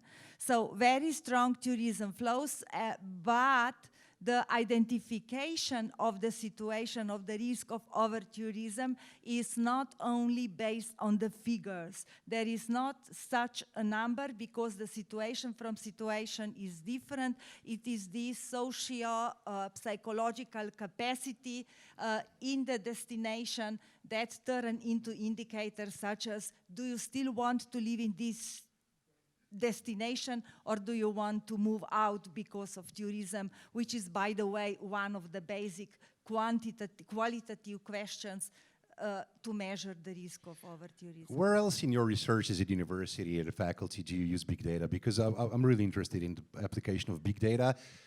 And of course, as a lawyer, I always have to underline that always in Europe, we have to be a little bit careful when we talk about application of big data. We will solve all these issues with privacy, don't get me wrong, but still, where do you, and how do you, which models do you develop? Where all do you see the big data applications in your researches? Well, this study is very focused because it has been, I think, a tender, so that we have applied. So the ministry has said what we need to do. So these are the big data from the TripAdvisor that we use just to measure the tourism flows in Slovenia. But we have applied these to all the municipalities in Slovenia, looking at the municipalities as a destination. So the political and organizational power, and the general finding is that the risk of over-tourism in Slovenia is not at all, I would say, at a high level. We might have some situations or issues, as you said, at some days, specific in the time, or some points that we have to study further and then manage the situation. Thank you very much. Would you like to also comment on that, please? First of all, I'd like to re-emphasize the point of people leave a destination, not because of tourism. People leave a destination because of mismanagement of that destination. Let's keep in mind, let's be careful over here. Tourism brings benefits to society. It's the mismanagement of tourism which leads then to negative effects. Talking about big data, now let's be practical. I'm sure that the audience in our forum here want to listen to also practical examples. What we did using technology as foundation is that together with WIR Group, one of the leading augmented reality companies in the world, from Indonesia, we have developed an application called Miner, which basically involves augmented reality technology for those who are not into technology. Using your mobile, it's like Pokemon Go. You can identify coins, and across the various destinations, the users can mine those coins, pocket them, and then redeem them at outlets or museums, which promote a sustainable way of doing tourism. It also helps to spread tourism. So of course, this application does not promise itself as the only solution for spreading and addressing issues, but it helps. It's a way, it's a practical way of bringing together stakeholders. So we're bringing together the airlines, the cruise line business, the hoteliers, the public transport, bringing them all together to work towards creating, first of all, it's creating awareness of how they can work together to spread tourism across the destination, but also to concretely promote those stakeholders who have embraced sustainable solutions. So this is one way of doing technology and sustainable tourism. Another project that we are promoting and we're working on, and we have a specific example in Malta, the Mediterranean Conference Center, is the adoption of holographic technology. Holograms. Which basically, Eva spoke about the experience. Holographic technology gives that experience. It gives life to museums by giving the opportunity to visitors to see the protagonist of that particular museum or destination. So the Mediterranean Conference Center in Malta has applied for EU funding, and it was granted such funding to have holographic technology equipment, to have holographic images of the nights of Malta. And in this way, the visitors can now go to this place, which before it attracted very little people except for the events, but it attracted very little people as a destination itself, as a place to visit. So spreading people, attracting people from the core of the city to this conference center to see these holographic grandmasters, while at the same time giving the opportunity to spread our culture. Thank you very much, Mrs. Strauss-Podlogar, and then we'll go to Venice. Please, just a quick addition to what we heard right now. Surely, last year at this forum, it was possible to hear also the Slovene project, Tourism 4.0. It's about really spreading the guests around and also getting the coins to do so. But Crypto coins. But on the other hand, I would like to say that because we are aware that technology and digitalization is here to help us. So that's why also in our tenders for the leading destination and for the companies, we are taking and inviting the destination to really do the step further in using technology to help the guests, and of course to help the businesses around Slovenia. But at the end of the day, I like VR, I like holograms, but I would like to see and feel Maltese welcoming, feel Slovenia as we'll have all Maltese people, then just experience through the technique. So digitalization and to where help. Where is the Tourism 4.0 in the cryptocurrencies and the blockchain right now? Do you know?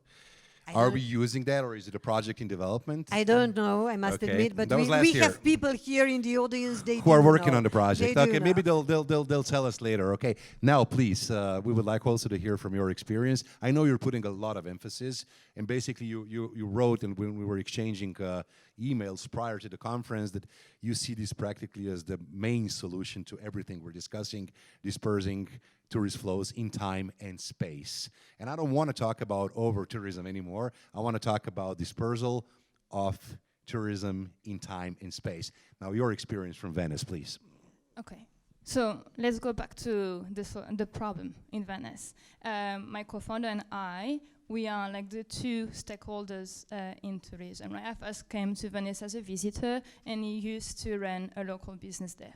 The business was doing very good until the market locally completely shifted because of the changes of people living and coming to Venice, right? And eventually had to close under the pressure of tourism. When I first came to visit Venice, I was struggling. I was looking for authentic places, real food, like local businesses where I could buy real craft and support them. It was very difficult because a lot of people around, a lot of shops that had shifted and so on. So that was difficult for me.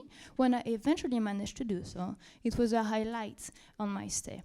So we understood at some point that we had to close the gap, that the fastest, most concrete way to try and help that destination that was suffering like heavily from the impact of mass tourism was to bring like visitors directly to the local businesses that are using responsible practices, productions and so on, so that the visitors have a better experience. They get a real taste of the destination because every destination is unique, right? We all have a USP, a culture, craft. Everybody is different. And that's why really valuable, and that has to be protective also just for pure long-term economic benefit, right? So like we need to make sure that the visitors do enjoy this experience so that they benefit to local businesses, so that this environment, the culture and so on are preserved, and also the visitors return. Okay, because the problem that you can see in cities like Venice is when you don't connect to people and when you don't leverage really usable technologies which are part of the visitor's journey.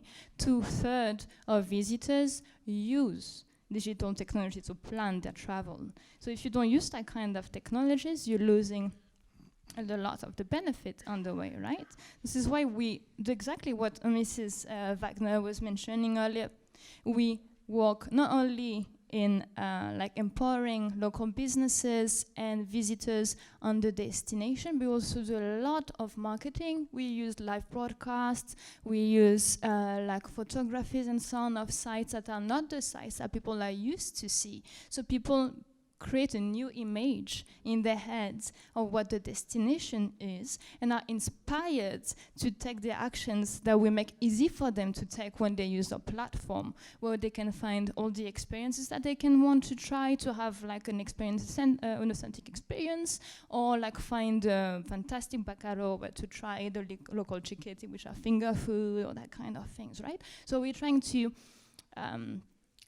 kind of grabs the attention of the visitor at any moment of the journey, because the power of digital technology also is that you can reach people all around the world, and much before they come, during their stay, after their stay, and as you provide them with a better experience, as they've been empowered to have the right impact, you can make sure that they return and nurture your destination. And one last thing, we've been speaking about review websites. Review websites are extremely powerful. They are, I agree, causing a lot of damages because they're basically directing the flow towards most of the businesses who are catering for masses, right? So it's also important to digitalize all of those local businesses who are doing something which benefits truly the local community, because that allows them to be able to compete with those other businesses that are catering to the mass and are there everywhere, already visible, right? We need to give them this market access. So you use the digital technologies also to build contacts between tourists and the local population. How do you build, actually, in Venice, how do you build contact between locals and the tourist population? This is question number one. Not only by digital tools, what other things do you use? And what are the effects? Is guidance of tourists flow by the policy of payment, for example, appropriate? That's very concrete for your case, please. So, well, these platforms, these actions that we do online and so on, they're really bringing people to each other. So, like, we have those directories and so on of businesses that we have certified, vetted against a certain number of criteria, which guarantees that the local places where we're bringing the visitors, we actually are walking there freely on their feet. They're like just looking at the directories, like, oh, I'm looking for a place where to eat. I like that kind of food and so on, so I would like to go there. So we guarantee them that when they're going to go there, not only will they have a positive experience, they'll have great service, great stuff, that is something which is authentic, and that's going to be beneficial for them. So we basically bringing them there. There's another way we bring people is by offering them experiences that are bookable on the website, so people can actually learn how to row, like for example, like a Venetian gondolier, the same technique, all that kind of things. And another way is to help people when they are needing a service in Venice to find the right provider, so we make sure that, again, the visitor is having the best quality service and that the money enters in the local community, so there can be any kind of service. That's really how we do it. Do you think Venice will be further limiting the number of tourists, just from your perspective? If all those things are not working, how it will tackle that? Fees, taxes, what will happen? Just give us a perspective in a couple of years, because from that perspective, we might learn something for other destinations. So the city is currently working on creating what they call a fee for a contribution fee. And this is a fee which is charged to people who are visiting Venice during the day. That is to be collected by people who are bringing people to the city. And we call so the bus, the train, the airplanes, and so on. People who stay overnight, they already pay a tourist tax like here, right? It's the 20 million people, the overwhelming amount of people who are not paying anything. So, so far, they're in the talk, right? I think you know more than I might know about this. They're in the talk with the provider of transportation, and the deadline has been pushed back. But the idea is really to collect a fee which would change of value throughout the year. So maybe let's say you want to come in January, there's less people coming, so the fee would be €3. That's your idea with the cryptocurrency, yeah. But anyway, it can be any currency that changes value. And then when there's more people, it becomes €10. So in order to deter people who do not really want to benefit the community, because it said that the trippers contribute €16 or less. So you're like, okay, already that would change something. It's a financial incentive which goes against the, I would say, even constitutional view of freedom of everybody to move, which, I mean, it's a really serious issue here. You wanted to add something also. Many times we talk about tourism taxes. We talk about city tax, eco tax, under different names. At the end of the day, it's taxing tourism. What we fail to talk about is that many times is what happens with that money. It goes back to the common coffers of governments, and it's spread all over and probably vanish over there. So what we've done, and we took the Malta case, and we lobbied with the Maltese government to set it as a case of best practice. When the Maltese government, some 4 years ago, was considering of introducing the city tax, the tourism tax, we lobbied with government, and government embraced our recommendation that the money collected from the tax, from the tourism tax, is ring-fenced and reinvested back into embellishment projects across Malta. Furthermore to that same amount of money is co-managed with the representatives of the tourism sector. So this is a case of best practice. This is something which is practical, which protects the right of the tourist to travel.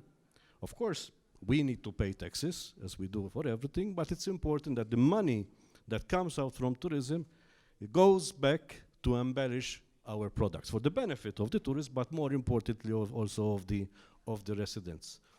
Another project, if you allow me, that I wanted to share with you that we are spearheading, and this will happen in a month's time, on the 4th of October, is to specifically to address a number of challenges. One of them is how to spread tourism over the season, over the shoulder months. How to promote a destination in a different way, using culture and music, different way than usually just paying for advertising. On the 4th of October, we will be organizing the first Mediterranean Stars Festival in Malta, which will be a concert in collaboration with Radio Italia Live, Il Concerto. Radio Italia is one of the most important, if not the most important radio station in Italy. And the aim is to bring together the pop stars of the Mediterranean together on one stage, to give identity. If I tell you Bob Marley, the first thing that comes to your mind is Jamaica. If I tell you Elvis Presley, the first thing that comes to mind is America. We need to use our music, which is amazing, to highlight our Mediterranean identity. And this project is a contributor to help building our Mediterranean identity. We're also organizing it on October, which is considered to be a shoulder month. It's a risk. Of course, we're playing with fire. It's an outdoor event expected of over 25,000 people. But it's a way of leading by example to spread events over the shoulder month to serve as an attraction and spread tourism accordingly. All right, thank you very much. Another issue, because we mentioned that there might be fees or other legal remedies you take or steps you take. In Slovenia, for example, or in many other countries in the European Union also, you can't just go and close something or you impose a fee because the next day you will have a lawsuit. This is a constitutional democracy. So you can't really just do things like maybe in some other destinations, they can just, the government decides, closes it down. So how important when we think about all the measures we're doing is also this legal aspect and how different we are in this way from country to country. Maybe, Professor Mihalic, if you can comment on that, because this is not only a technical thing or a political thing, it's also a legal, constitutional thing. I think that the global allocation market mechanism through the value is the global one. And I think that sooner or later we are all gonna apply these instruments to the allocation of the environmental goods, which are the question now in tourism. If I go to Ljubljana city center, I'm from Ljubljana, I'm Ljubljana resident. Of course I have a right to move freely in Ljubljana across the streets, but I have to pay a parking fee because there is not enough room for everybody. And this is the allocation mechanism that comes in. If there is something that is becoming scarce, not for everybody, not plenty, then this is how we do it. And as I said already, for the near future, it doesn't look that this system is going to change. I think that Cuba will join it, and then we are almost 100% not thinking, not counting the North Korea into the system. The constitutional right. I also thought that, I mean, if you ask me, I'm a romantic person as a person, but I have been educated as an economist. So I do believe that I have a good understanding of the economic sustainability. But I am passionate about environmental and social sustainability. How bring this together? As an economist, educated as an economist, I do understand the policy measures, these allocation and finance and monetarization measures. And what we do from the economic point of view, we apply the economic instruments to the non-economic goods, which are changing into the economic goods. And this is the licensing. For instance, in France, they believe that every person has a right to enter freely and walk around the mountain area. And they believe that this is something that needs to be respected. It doesn't matter if it's in the constitution or not. This is what they believe. And recently, they wanted to limit access to one peak by licenses and by charging. And it was just not put through yet, because people said, well, this is the basic right that we have here, and it is against. Think about the water resources. The water. I mean, Slovenia has written in the constitution that the water, the fresh water, is a right of every citizen. but still we are paying for it. So these are not two different things in the system that we live in. Clean water is the constitutional right in Slovenia of every citizen, not free water, but but it's very close to it, but clean water, and it's protected by constitution, which is a great thing. Please. Just to follow up, but with rights are coming the respect and obligations. So it's not only that we all have rights to do something, but we also have our obligation, how to behave, what is our feeling to the nature. I would like to share with you, let's say in Slovenia, you mentioned, we have local communities, and of course then later on the governmental and national part, that they are taking care and arranging the space planning, of course, and the other kind of planning.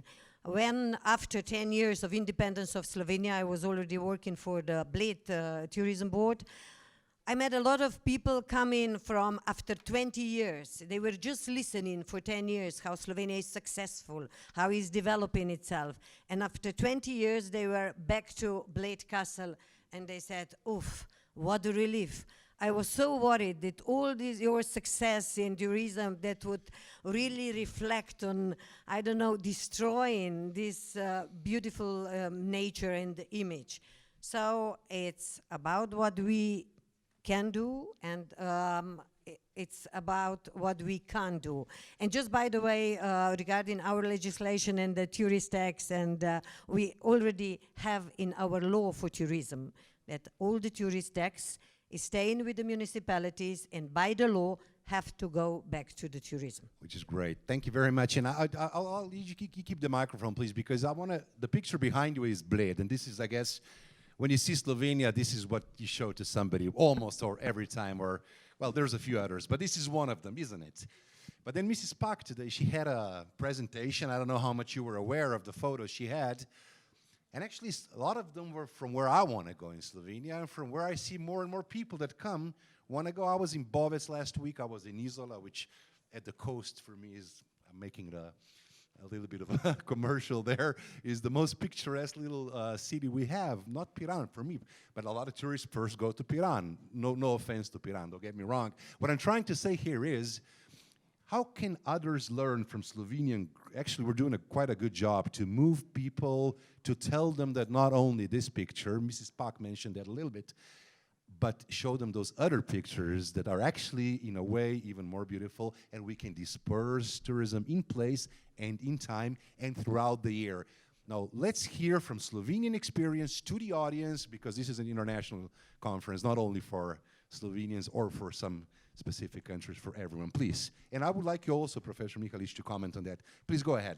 I just wanted to say one of the reasons is with the activities we are doing together with Slovene Tourist Board and with the rest of the audience. It's from Slovenia.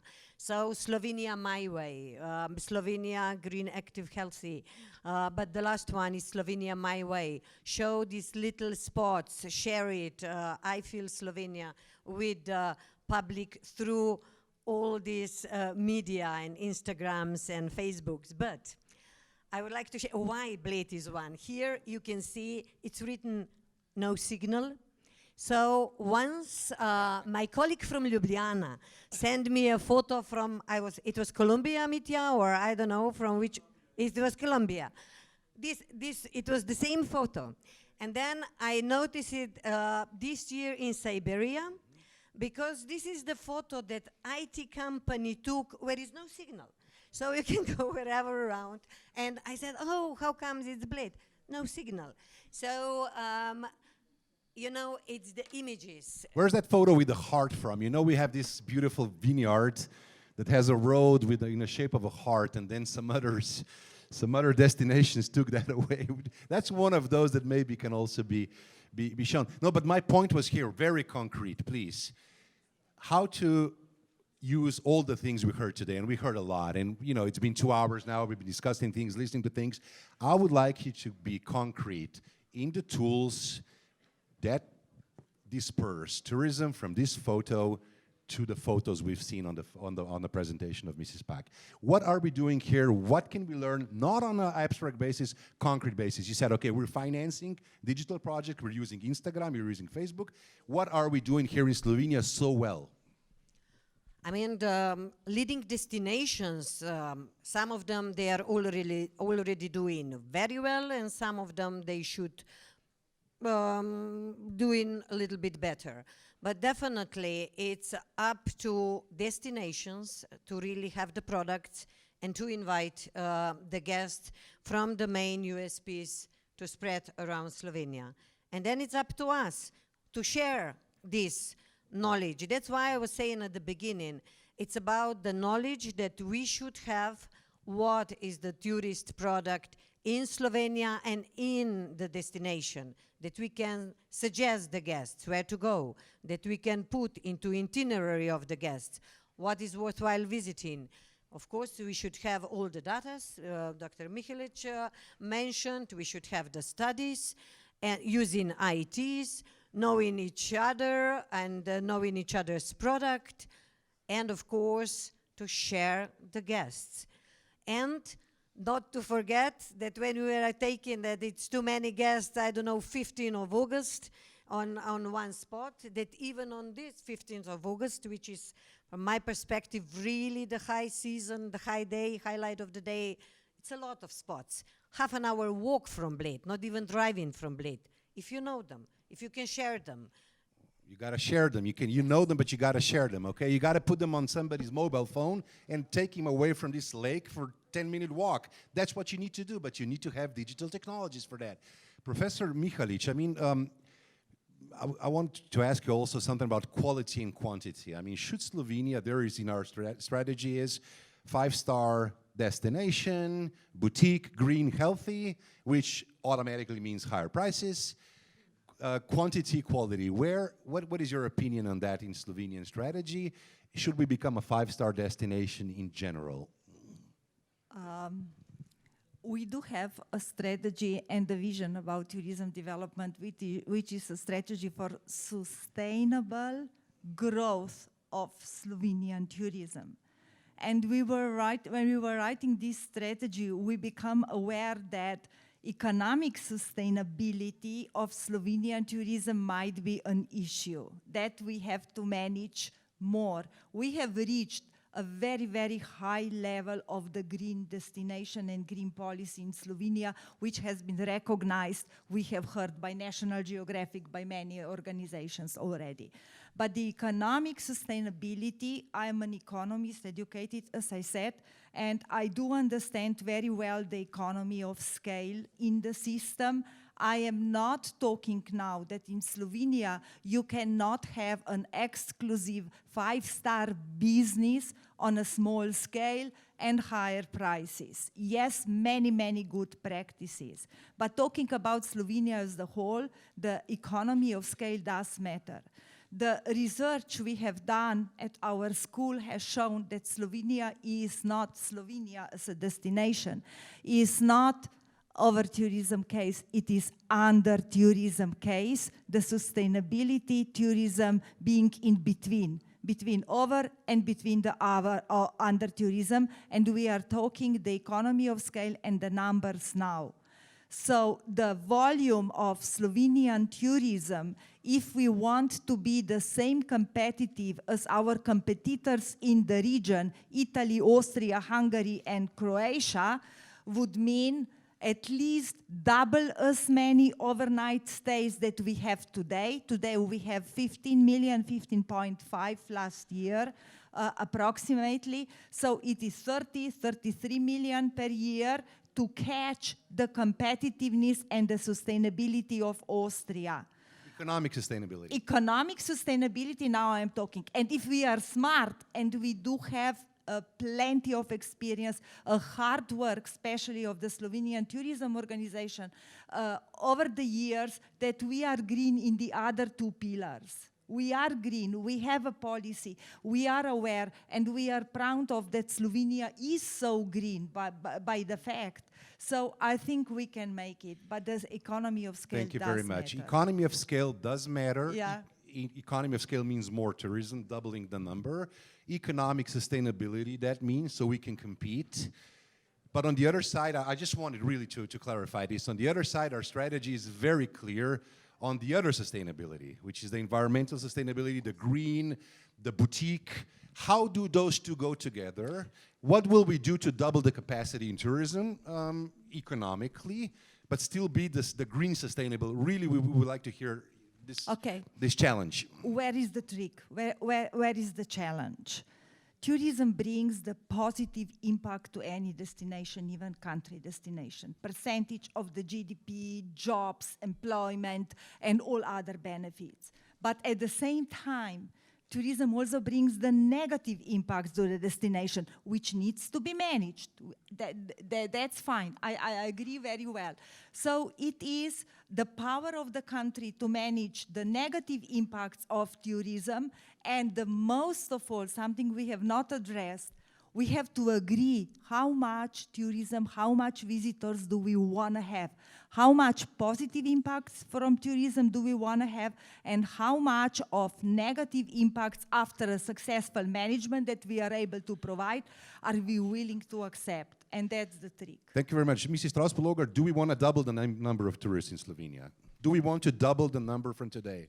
I mean, we can, because... Do we want to? Because do we want to was the question, or do we can? Yes, we want, because we do 43% in 3 months of our tourism. So we are better than some other Mediterranean countries, but definitely we have beautiful spring and autumn and winter, and all the capacities and infrastructure. Okay, so we're going are to still double there. them outside of the peak months now. That's where we're going to use the capacities to double them, outside of the peak months now. Please, you also wanted to add something. Yes, I wanted to add that I think what's very important is to increase the return on investment on each and every guest. And for me, it passes through lowering the negative footprint and increasing the positive impact. And that, it takes a lot of work, right? It's overwhelming. There are many, many things that have to be done for this. And I think that I would like to emphasize that it's important to collaborate, right?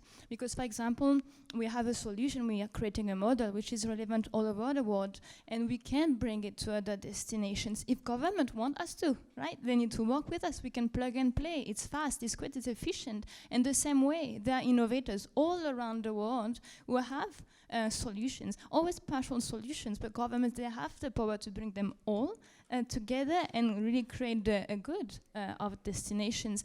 And if we manage to do that in one place, 2 places, we can manage to transform deeply, profoundly the system, right? The way tourism is done today. Because when we figure it out, even if we're all different, we all have the same kind of challenges, and we can try and redefine how tourism is made and how it impacts the world in which we live. Thank you very much. When we talk about, please, go ahead. Just short reply to that, yeah. Not really correct, but myself, but really to say that we want to double the satisfaction of the guests and the visitors and the people living in Slovenia. Right. The host. And we want to This double is the number. We want to double the number also, but, right? But this is okay. If it's now 16, is it 20 a limit? Is it 25? It's not really important, if I'm honest. The being good and good service, as you said, and the doubling the satisfaction of the locals, the economy, of course, also the people who have in business, and the guests. Thank you very much. There was a word used, competition. You mentioned, I think you mentioned competition. You said Austria, Italy, Croatia. However, in our strategies, and when we talk about dispersal in place and time, we're not talking about competition, we're talking about cooperation. There's a representative of the Kärnten, the Koroška tourist organization here, right, gentlemen? I think probably from some other neighboring areas, Croatia definitely as well. So I want to talk before we go, then we're going to slowly open this to the panel because we're kind of getting tired. We've been sitting here for 2 hours now, but I want to hear, because there's representatives of neighboring countries, about a few words about cooperation. When you talk about dispersal in place and time, it means you disperse your tourists also to Venice, to Kärnten, to Koroška, to all those places. You don't only go within Slovenia. How do we do that? Do we cooperate enough? Are there any obstacles? What should we do? Mrs. Strauss-Pologar first. Yeah. Professor Mihalic, if you want to, you also, of course. Yeah, I think we do. We do a lot. We have typical maybe venue or USP in Slovenia that get the guests from all the region is Postojna Caves. So also other locations. We have a lot of guests in bordering USP cities that the guests are coming from, of course, other countries. And our guests are always invited to go somewhere else. We do this, but if I'm honest, this we are doing USP to USP. And here we are talking how to, even in bordering countries, discovering not so famous tourist locations and attractions, and to spread our guests there, and their guests show them not so known Slovenia. All right, thank you. Do you want to add something here, just in a few sentences, please? Yes, basically we're working on another project where the aim of the project is to take advantage of those destinations which of course attract a lot of tourists, and then spill that advantage to other destinations who share a similar concept but maybe are not that known. And it's in this context, I'm talking about religious tourism. So working with Fatima in Portugal, Assisi, Bethlehem, and working on projects of the like of creating the Marian route in the Mediterranean Marian route, and the Mediterranean Christmas. So rather than promoting one particular destination, you're promoting a concept. If you talk about Christmas, for example, Christmas happened in the Mediterranean. There's Bethlehem, Turkey. There are a number of destinations across Turkey which relate to Turkey. Father Christmas himself, for Santa Claus, is not from Scandinavia, he's Turkish. Assisi, so bringing together those destinations which share a common concept. Some of them are well known, others less, so bringing them together to benefit all of them. Cooperation, just to put it short, cooperation between neighboring destinations is important. We are investing in them, and dispersal in time and space obviously needs to include cross-border cooperation. Just to put a short conclusion to that. Now we're going to open the panel to you. So first of all, I would like to, and I'm honored to welcome again Mr. Sergio Emidio Bini. You are the Regional Minister for Industry and Tourism from the Friuli Venezia Giulia region. And we would like kindly ask you to present now a few thoughts from your area, from your region, on what we heard today. It's a neighboring region, very important cooperation also in Slovenia. So please go ahead. Are you going to translate for him? Okay, do you have a microphone? Okay, do you need one? Yeah. All right. You can just go up there and you can maybe use a microphone here. Please go ahead. Thank you very much. Lei ha il microfono. Bene, buongiorno a tutti. Innanzitutto mi scuso con tutti voi se farò il mio breve saluto in lingua italiana. Il mio inglese non mi consente di affrontare la discussione assieme a voi. Beh, innanzitutto volevo ringraziare il Ministro che si è dovuto assentare, ci raggiungerà di nuovo tra un po', per l'invito che mi è stato fatto. Devo dire che ho ascoltato una serie di interventi davvero qualificati. Thank you very You much. can just maybe summarize, for giving me the floor. I thank you all. I thank the minister who has just gone away, but he is going to come back. And I must say that I have listened with great interest to the various contributions that have been made here, and which were all very interesting. Beh, indubbiamente ho colto dei denominatori comuni negli interventi di tutti. I have found some common points in all these contributions. Abbiamo parlato di overtourism, di gestione flussi, di rapporto tra residenti e turisti, di turismo sostenibile, di tasse sul turismo. We have spoken about over-tourism, about how to manage flows of tourism, about relationship between the locals and the guests, and about taxing tourism somehow. Beh, il Friuli Venezia Giulia è molto simile alla Slovenia per quanto riguarda la gestione del turismo e per quanto riguarda anche la connotazione geografica.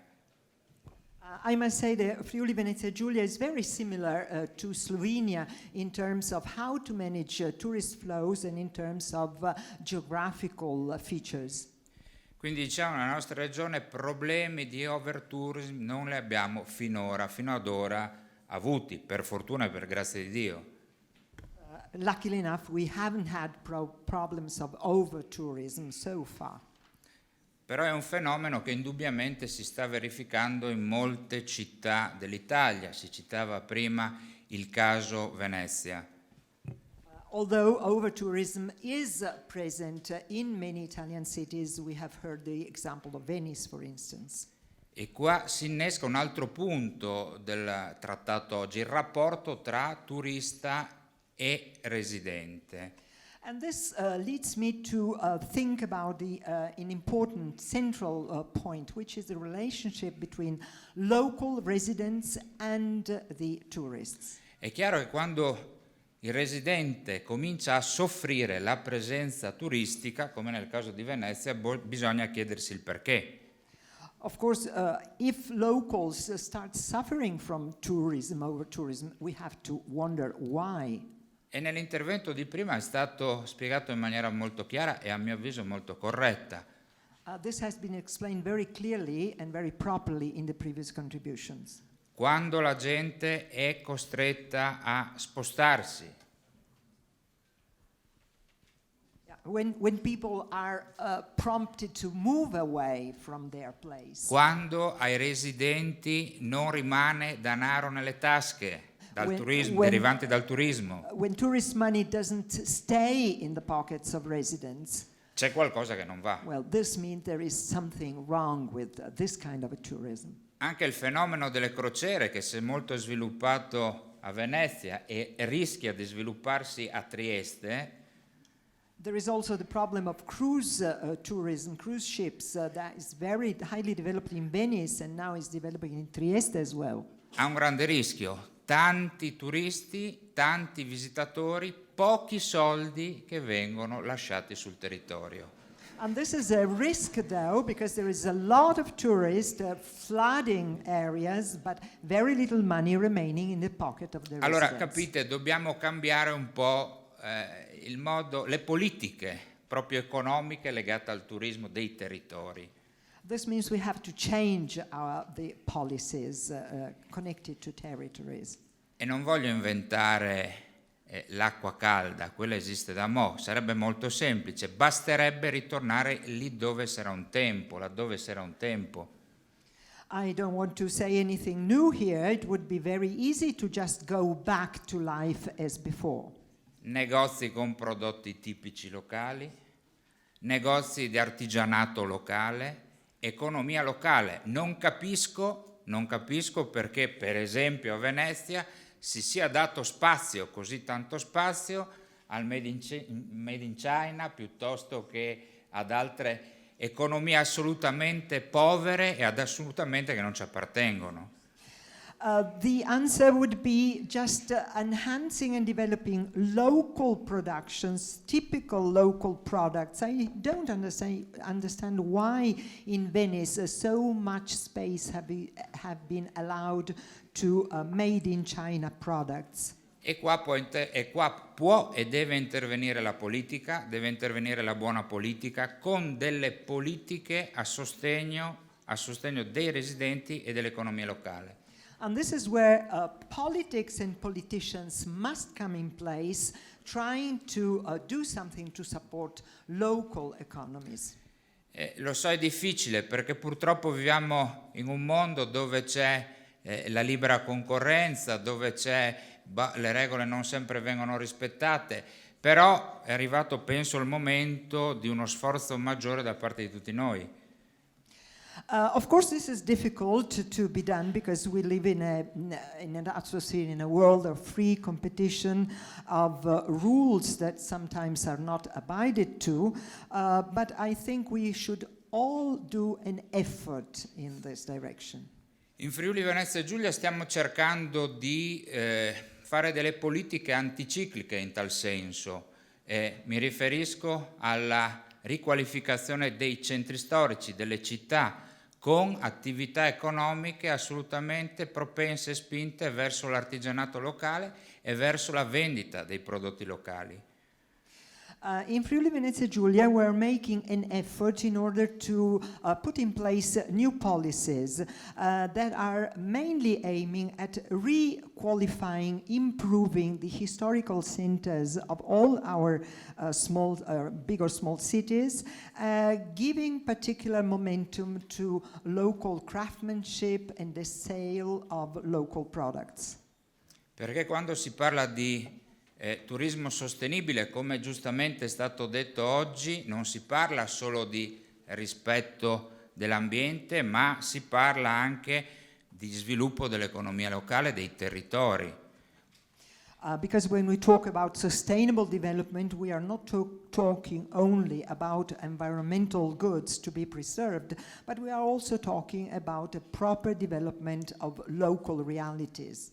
Anche nei territori minori, anche nei territori non conosciuti, così si ottengono due risultati. Uno, quello di decongestionare i centri importanti, i centri di visita tradizionale.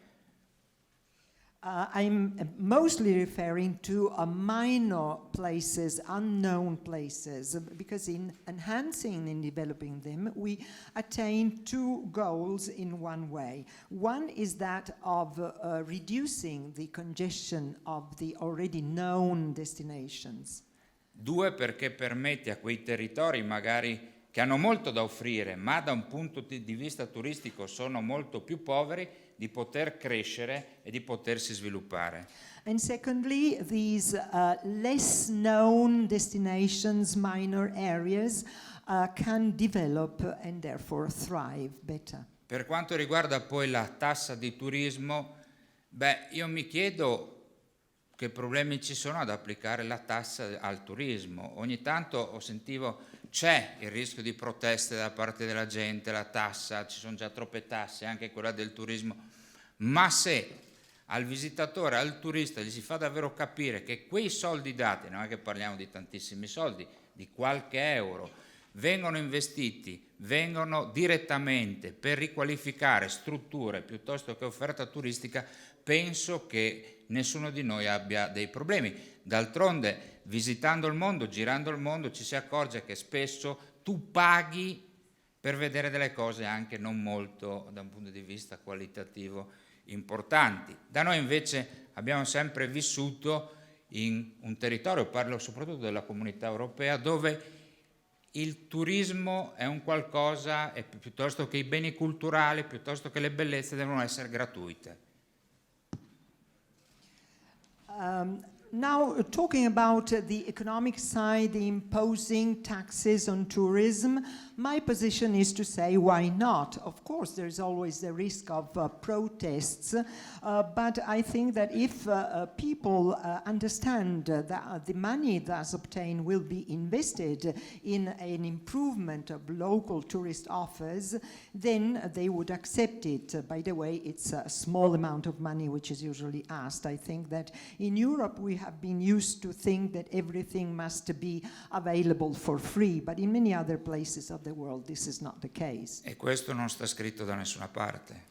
It's not written anywhere that everything should be for free. Poi per quanto riguarda, e poi mi avvio alla conclusione, ma era davvero per affrontare un po' tutti i temi che sono stati trattati oggi.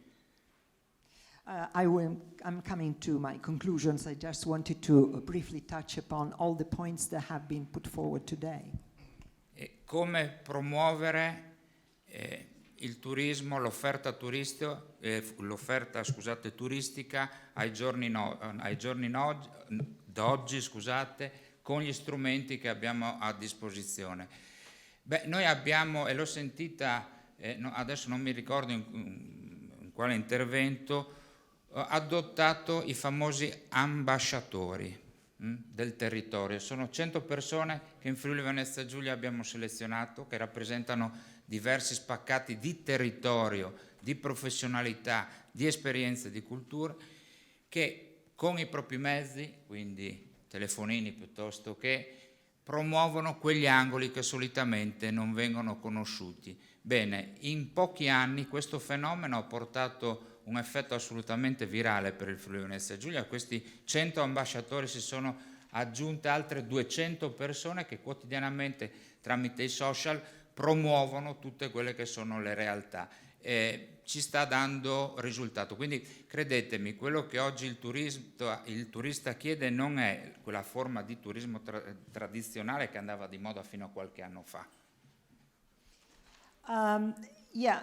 So the point is how to promote tourism in a sustainable way today and what tools to use to this end. In Friuli Venezia Giulia, we have devised a system of ours which is based on what we call the ambassadors.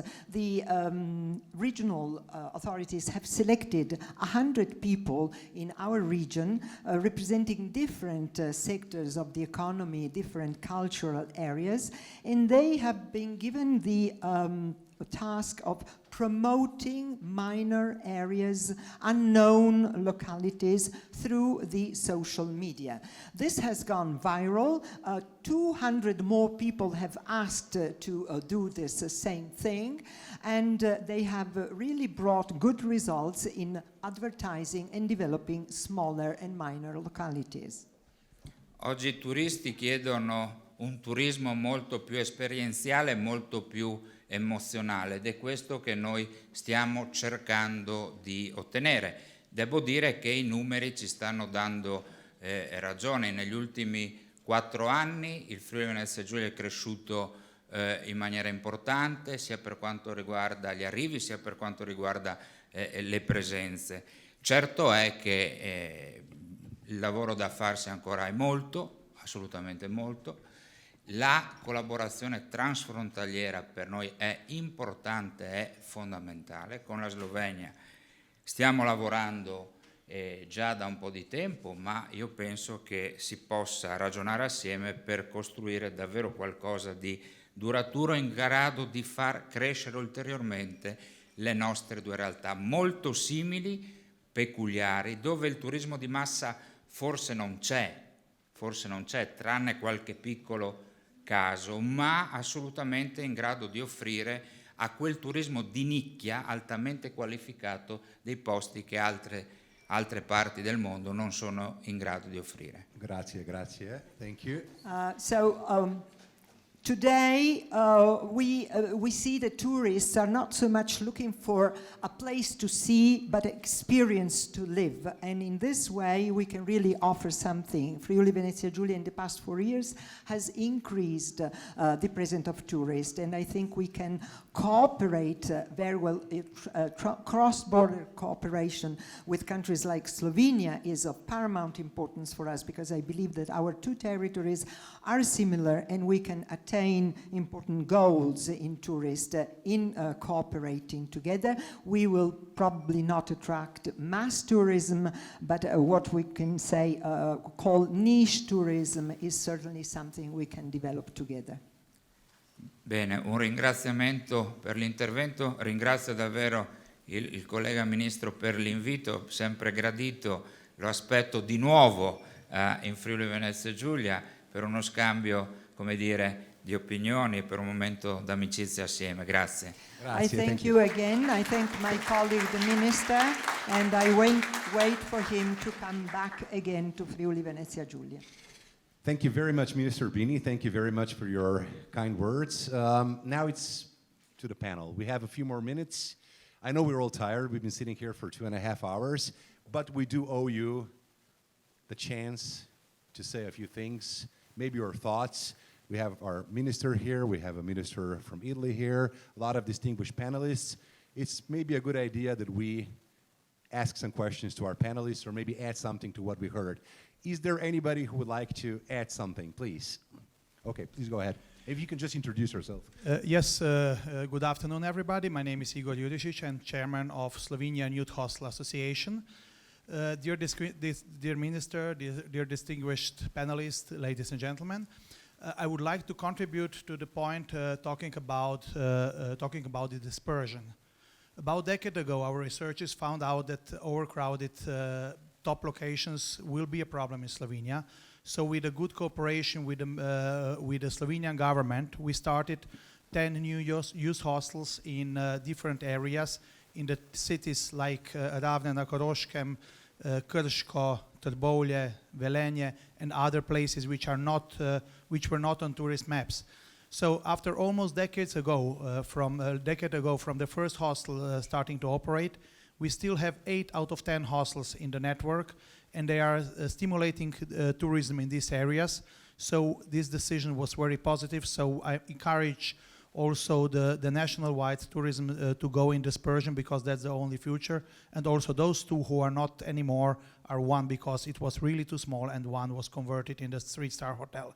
So I congratulate on this way, and I think that dispersion will be the only way how to keep growth of tourism and sustainability in one hand. Thank you very much. Thank you. And I would also like to congratulate you because of your youth hostels are really in locations I would never ever thought they're going to be, which is a great thing. You know, they're doing very well, actually. You know, a lot of the locations you mentioned. Okay, some other questions, please. Thank you. Some other questions or thoughts? Yeah. Miha, please. Miha Kovacic, Slovenian Convention Bureau. I think we are talking dispersion of place and time. Definitely meetings industry, business events, any kind, are great because they are not just done in the main destinations and not just in the summertime. Actually, there are no meetings and events in the summertime or the main tourism season. So this is one of the solutions. Also for Slovenia as an emerging destination. And again, not just Ljubljana, Bled, Portorož, but also destinations that you mentioned and others. But of course, there has to be not just the private investment, but also close cooperation with the public sector on the destination level, which creates then experiences which at the end turns into the great financial output, because as we all know, the meetings guests or incentive guests, they leave up to 4 or 5 times more as a regular guest. Thank you. Thank you, Miha. Congresses in Portorož extend the tourist season for a long time, don't they?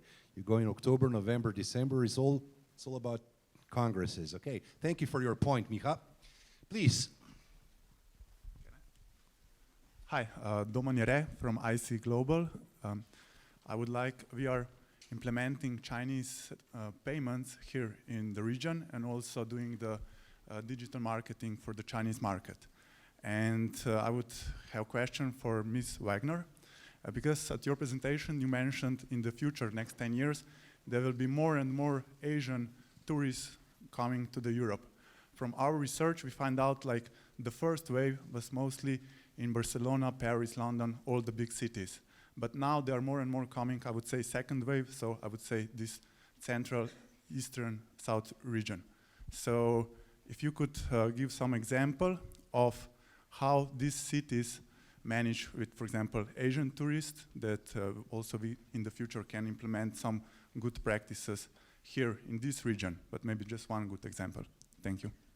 Okay, well, I mean, I think what I was trying to say in my presentation was that the evolution of Asian tourism to Europe has followed a similar path to the evolution of, for example, American tourism to Europe. So first you had people coming in large groups, okay?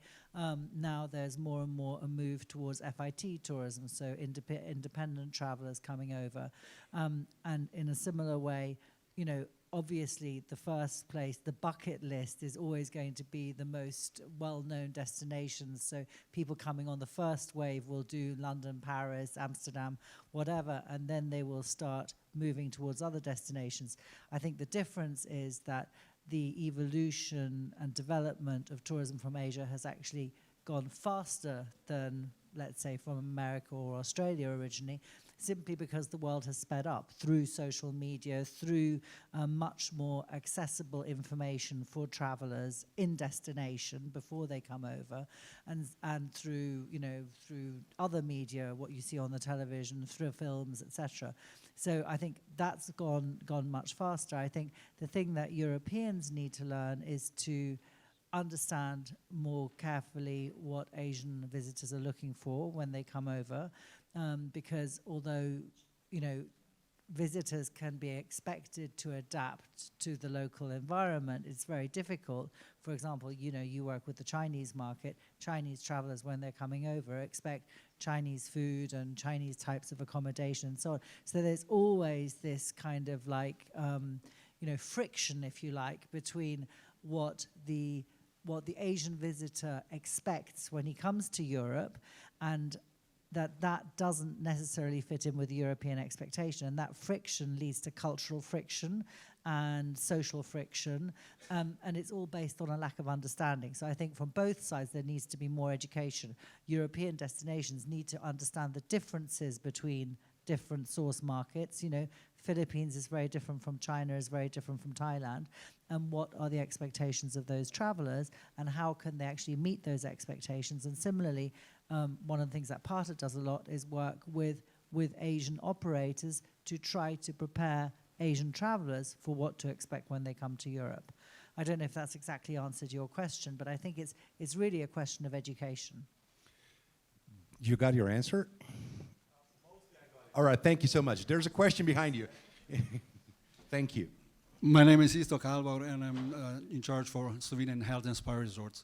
So I think in all these discussions, I've heard maybe only one word, is wellness, and Mrs. Wagner said as a possibility. We are definitely 365 days a year destination tourism product, so there's a great chance that we escape from the main roads and use this spa and wellness and health tourism. Congratulations, I wanted to say to all the panelists, it was very interesting. I have missed maybe one topic which wasn't mentioned. And that I will come to Mr. Beltram because we heard not very much from him. And this topic is the transit tourism. We know Slovenia is yearly crossed, especially in the months from June to September, with millions of transit tourism guests. We cannot offer them enough, or we cannot take enough from them, except some local places. We all know which are those places which can avoid this transiting and passing through Slovenia. So how do you see this future? You mentioned something about in 10 years. This is one topic, one question. The second one was mentioned and put as a question by you, Jaka, but we didn't get the answer correct, I think. That was the question of quality and pricing. And I would add to this investment first. Okay, you have to invest, then to improve the quality, then you can speak about rising the price. That's what we are all behind. And then the economy of scale and the economy in tourism comes to this important place. And this is also what has been said in the strategy. So just to add my personal feeling about rising the numbers of tourists in Slovenia, my feeling is that doubling the number, and this is a dispute with Tanya and me, is not the right answer. So I would be looking much more in rising the quality, investing in tourism, managing it, as we heard, and then getting out the, let's say, economical benefit. So economy of scale to a certain scale. Thank you so very much. Now the answer, please. The first answer, and then I think, Professor, you will also answer. Okay. Hey, yeah, thank you for your question. I think that both questions go to the same answers in some way. You know, I also disagree that, you know, doubling the number of you know, travelers or tourists to Slovenia is the right answer. Maybe economically, yeah. We can see from, I don't know, from Venice and from other cities that this doesn't work. And it's also the question of social stability, you know, in the cities. You know, I feel sometimes in Ljubljana that I'm like in Disneyland, you know, and I cannot imagine, you know, having even more tourists in cities, not only on peak dates, you know. And if you go to transit passengers, so transit tourism, I think it's the same as cruising tourism, you know. They come, they don't leave you anything, and they go, yeah. They leave you only garbage and nothing else, you know. I think it's the right way for Slovenia is to work on boutiqueness, on sustainability, on small scale tourism, not on volumes. The volume, you know, I think the history taught us a lot about that one, you know. And also we have to answer a question, you know, how much does the infrastructure that we already have can support? not only on our roads, you know, in the summer the roads are crazy, you know, but they're crazy in the whole Europe, you know. It's everything, it's hotels, you need to build new hotels. Is it gonna be, is the airport gonna be big enough, you know? Is the, I don't know, the whole supporting ecosystem, are there enough workers in this industry to support 12 million, you know, visitors yearly? Because from my experience now, you know, basically there are foreigners imported in the Slovenian hotels and etc. that are supporting our tourism. And I think that there has to be a limited way of doing it, you know. Thank you very much. This is an interesting issue which we didn't, of course, have on our panels today, is the labor. So we go economy of scale. Maybe also, Professor Mihalic, you can comment on that. If we go to economy of scale and we have a problem in resources, is that also a feasible problem, or is it solvable? When I was talking about economy of scale and the competition, I have been referring to the facts that in general the prices in Slovenia in tourism are 30% lower than among the competitors in the region, that the daily consumption per visitor in Slovenia is 50% lower than by the competition, and that we need to increase these indicators in order to be competitive. And when I was talking about the economy of scale, of course, this is not a simple story. It does assume to increase the economy of scale also means to increase the quality and also means to increase the quantity of the supply side. So it is a circle. When I was mentioning 30 million, so the double number of the overnight stays, this was more a calculation from one research that has assumed that Slovenia want to develop tourism to be at the level as, for instance, Austrian tourism. But we can choose any other standard. The fact is that the discussion about how many visitors do we want to have has not been done in Slovenia yet, and it is urgently needed. But we do know that we need $4 billion from the international tourism by the years 2020 and something. So thank you very much. Prosim. Thank you. Thank you, Istok, for reminding us what we put really in our strategy. And as Professor Mihalic knows, she was in the team, we said that we have three parts of our tourism pillars. It's the transition, and we would like to have to make it lower. It's a daily visitors, it depends where, how, but we would like to make daily visitors as visitors to stay overnight. And if we are saying doubling the overnight, I really don't see the problem, because now we have 2.3 average overnight stay. And as I said, 43% in 3 months. And as we pointed out in our strategy, luckily in Slovenia, we have 35 leading destinations from one part of the country to another, from Goričkega to Piran and from Triglav National Park to Kočevje. So it's a lot of space still. We would like to have guests. You mentioned Austria. Okay, 5 days, average stay. We are already more than 20 million overnight then. And of course, the value added, and it starts, as you said, with investments, with local communities, with private investments, and then rising. Thank you very much. And the transit tourism, please, please, please. The transit tourism, they go from Karavanke to wherever, or maybe from Šentilj to Gruškovje. It takes them now a bit less, but still there's a border. There is a vignette they have to buy, right? So there is some revenues. We have to be fair about that. But please, we need. Your strategy says we should reroute them, or maybe keep them stay for a day. What are we doing here? Yeah, I mean, in general, I think we are doing good job being Slovenia more and more on the map as a really the greenest touristic country in the world. So worthwhile visiting it, stay in it, feel it. You can't feel the country if you drive through.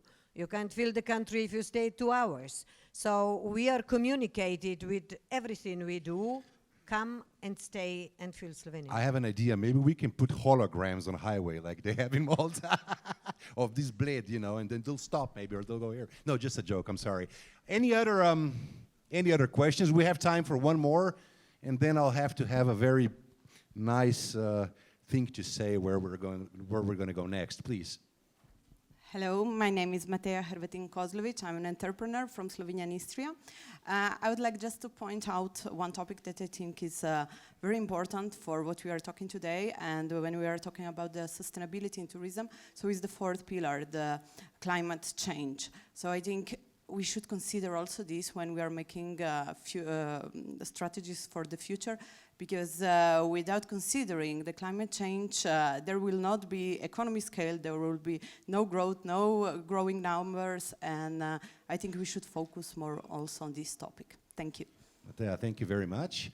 Any other question? If not, of course, please, you want to add something? Just very briefly.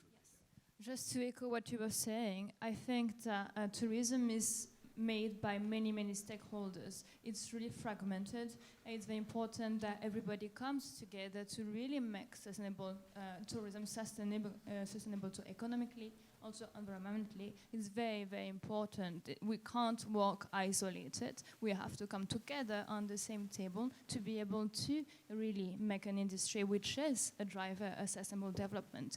It is necessary, and it will automatically create economical benefit, right? There's no doubt about that. So it's a very, very important point, especially because tourism has a very important share in the impact that we have on our climate with transportations and so on. So it's definitely a very important point. Thanks for mentioning it.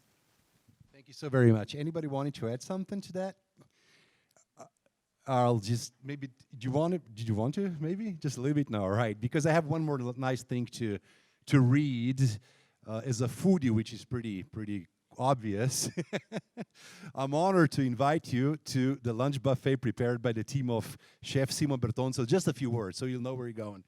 Chef Bertoncel is one of the younger generation of Slovenian chefs. As the head chef of this hotel, Grand Hotel Toplice, he's also an important member of the chefs section of the Tourism and Hospitality Chamber in Slovenia. His many international achievements include 2 second places at the World Food Championship, and he regularly works with some of the world's best chefs. I don't know their names. I know Gordon Ramsay, but there's a lot of them that are listed here. So, bon appetit. Thank you very much for participating. Thank you very much to our panelists, and I think they deserve an applause.